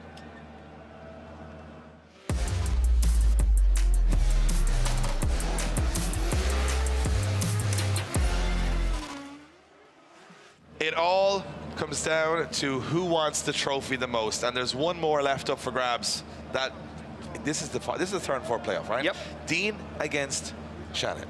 Apprentice versus master. But on a day like today, they're both going to believe they're masters here. And I'll tell you what, two neighbors, one trophy up for grabs, and one of these guys not getting a trophy. That's the harsh part. After all the weather, after all the crashing and all the spins and all the madness, Dean goes up against Shannon. I can guarantee you, these two friends, these two neighbors, going to put on a show for the fans here. Third step on the podium, up for grabs. Here we go, we're into the finals. Yeah, here we go, through the gears to go. The third and fourth place up for grabs. Who's going to be third? Who's going to be fourth? Dean glued to the side of Shanahan's GT86, but it's a beautiful textbook lead line from Shanahan. Dean on the inside, but he makes it work. That transition almost made no sense from James Dean. As Jack Shanahan fires down to outside zone, Dean's glued to him, but he almost makes the same mistake once again. Now Dean playing catch up. Oh, and pushes Shanahan across the line. Slams into Jack Shanahan's door across the line. A little reminder, probably a little smile in the car as well there, just to say, yeah, I'm still there. I'm still in the fight. This was unbelievable through the first corner. Pin to the wall, pin to the door. What more can you ask for in your third and fourth place playoff?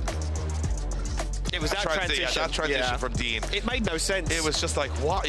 That's depth-defying. Kevin Basser tried that earlier and smashed James Dean around. It was a brave one, but I think he knew he could get the run on it. But this, again, Dean hits the bump and the car kind of just goes on too much angle. Loses that little bit of ground, but he gets back into it. And look at this, big dive through. Doesn't even hit the brakes, just use Shannon as a brake going across the finish line. Look at the way he creeps in on the slow-mo. Yeah, it's like, hey, buddy. Oh, and he's locked up on the front wheels. Oh. And now we get the second half of another special battle as the sun creeps through the clouds here in Finland. It's fitting to finish off this incredible event. Dean in the lead, Shanahan in the chase. Here we go through the gears. James Dean fires it across the track. James Dean looks for the outside turn two. Jack Shanahan takes that shallow line, goes for the front wheel, almost overtakes James Dean, but now falls back a little bit, goes for the transition as Dean goes for the wall. Shanahan doesn't let him get away, comes through the smoke, and Dean goes over the bump, doesn't let the car go on too much angle this time, fires it up through the second to last outside zone and across the line. Oh, just did it look to me like Jack Shanahan just couldn't find the pace. Couldn't find it, couldn't get there. Couldn't just get up onto the door. He was close on entry, he did everything he could. Looks to me like James Dean as that car turned up to 11. 12. I say if there is a 12, it's there. If he's got the knob and it goes to 10, he's turned it more than that. Yeah, he's gone past the numbers. So much speed. That car is so fast. Yeah, so much speed through the center section. Shanahan's doing a good job here. There's no mistakes from Jack Shanahan. He's just not right there on the door. It's always after. Dean a little shallower there on that transition, but then Jack doesn't catch up at the end. So it's hard to know. Judges will be breaking down every single nuance on that, making sure they make the right call. This is for third step on the podium. Oh, what a day. What a day. I mean, you could say that. It's been a day and a half, guys, I'll be honest. We've been up here for 3.5 hours, been out of breath for 3 hours now.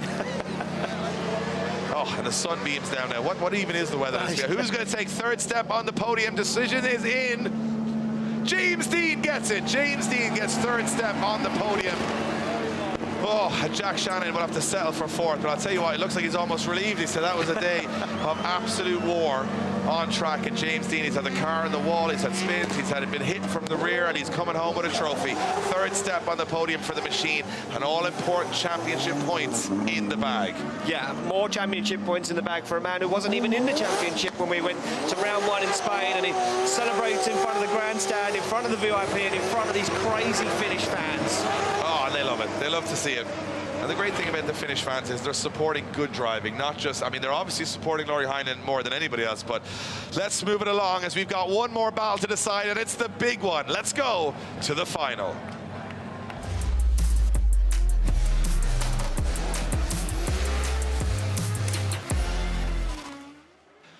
This one is for all the marbles. Lauri Heinen, he's never won an event in Drift Masters. Will he win his home event with 11,000 cheering him on? Or will Dwayne McKeever get redemption from Mondello Park at round two? Both cars are working. Both drivers are dialed in. It's mono on mono. Finland versus Ireland, the last battle of the day. And they look confident, they look ready, and they look angry because they're ready to slot these cars into gear. It is the final of round three. Here we go. Through the gears, down through the start line, and Shanahan, they throw a big angle. I thought he was going to spin. Lauri Heinen made no sense.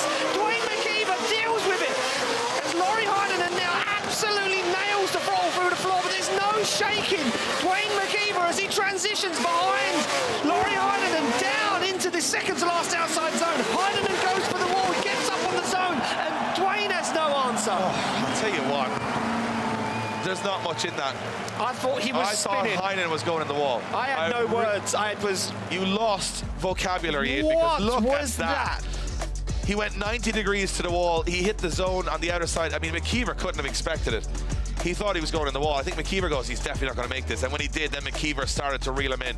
And as they came through the center section, you can see this. The transition was immense from McKeever. Stayed with him the whole way through.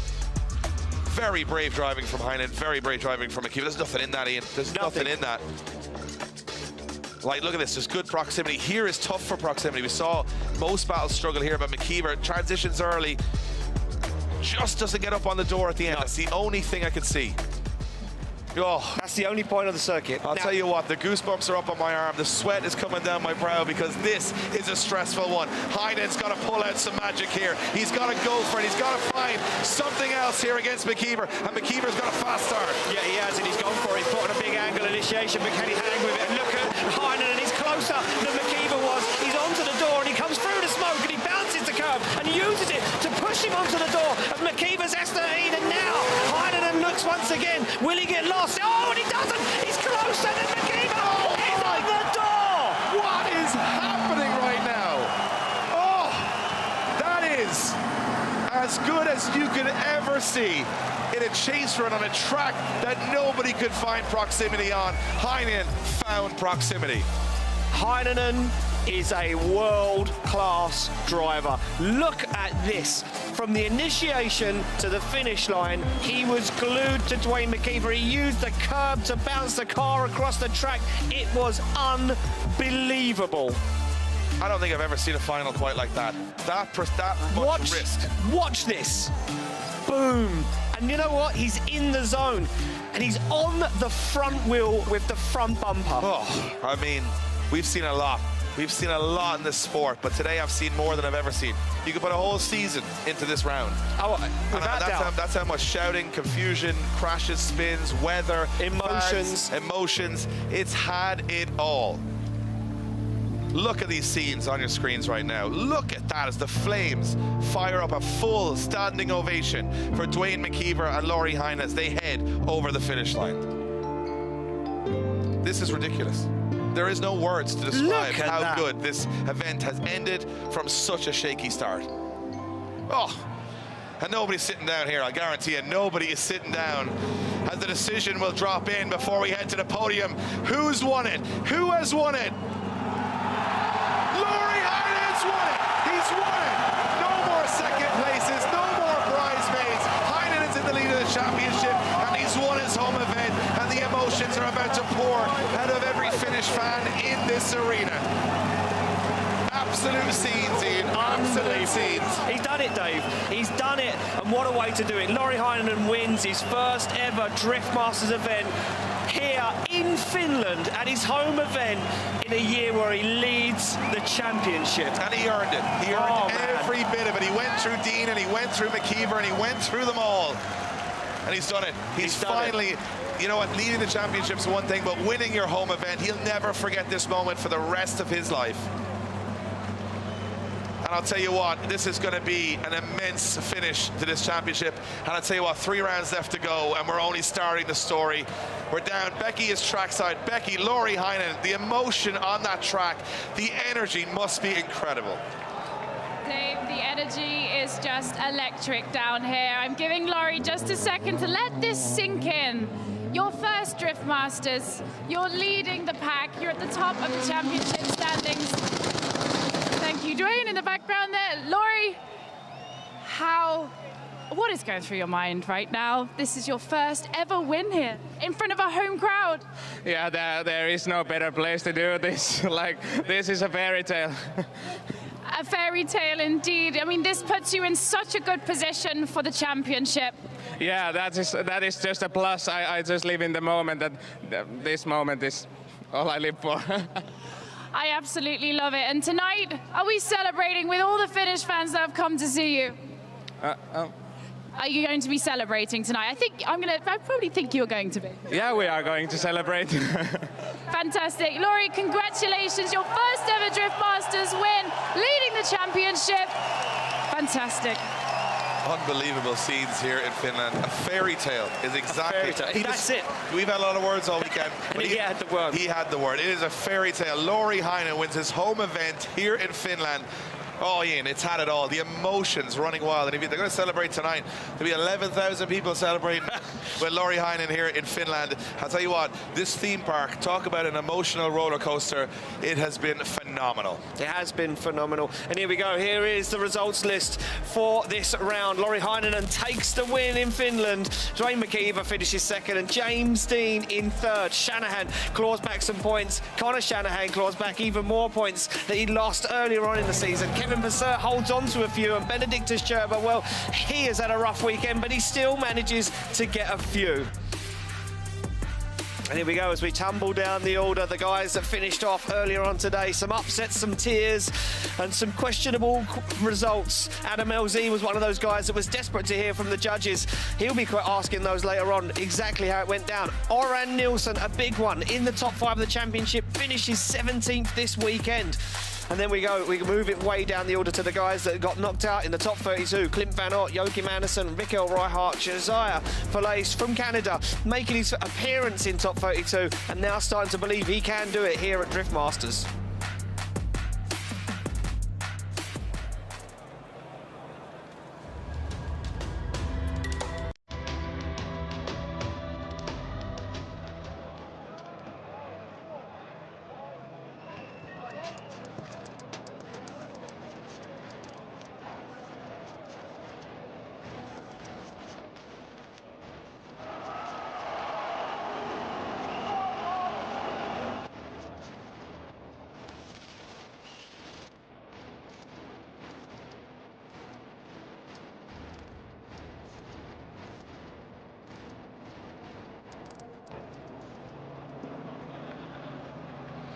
So there we go, unbelievable scenes here in Finland as the crowd now starts to invade the track to celebrate with the hometown hero, Lauri Heinonen, who takes the win. They are going to be partying hard tonight. Dwayne McKeever takes second place. Man, what a weekend. And here we go, let's take a look at the driver standings. Lauri Heinonen leads the championship halfway through and with 246 points. McKeever in third and James Dean jumps from fifth to third with 190. Passeur and Nielsen still in it, but Scherber clawed some back, and look at Jack Shanahan. Now he starts to make the move. He's inside that top 10. What can he do as we go from here to Riga, from Hungary to Poland? It's been an emotional weekend. It's been a roller coaster. Let's take a look at the calendar. Where can you catch us next? Well, let's take a look. Well, we've been to Spain, we've been to Ireland, we're finishing up here in Finland, but we next move to Riga, baby. It's Latvia. The super fast, dangerous technical circuit comes up next before we go to Mariupol in Hungary and Warsaw in Poland for that all big final. Becky, what a weekend. I think I'm done. I don't know about you.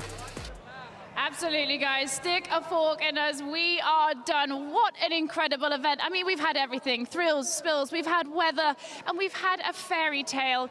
Lauri Heinonen takes the win, and this is something that he has been waiting for. His first ever Drift Masters win. I am so happy. I mean, look at all these fans. Well, guys, make sure you join us in just a few short weeks' time in August. We're going to be heading to Latvia, where we are going to find out who is going to be our next King of Riga. I don't know about you. I can't wait. But I'm going to need to take a sit down right now. We'll see you very, very soon. All of us on Red Bull TV. Thank you so much for watching. Goodbye.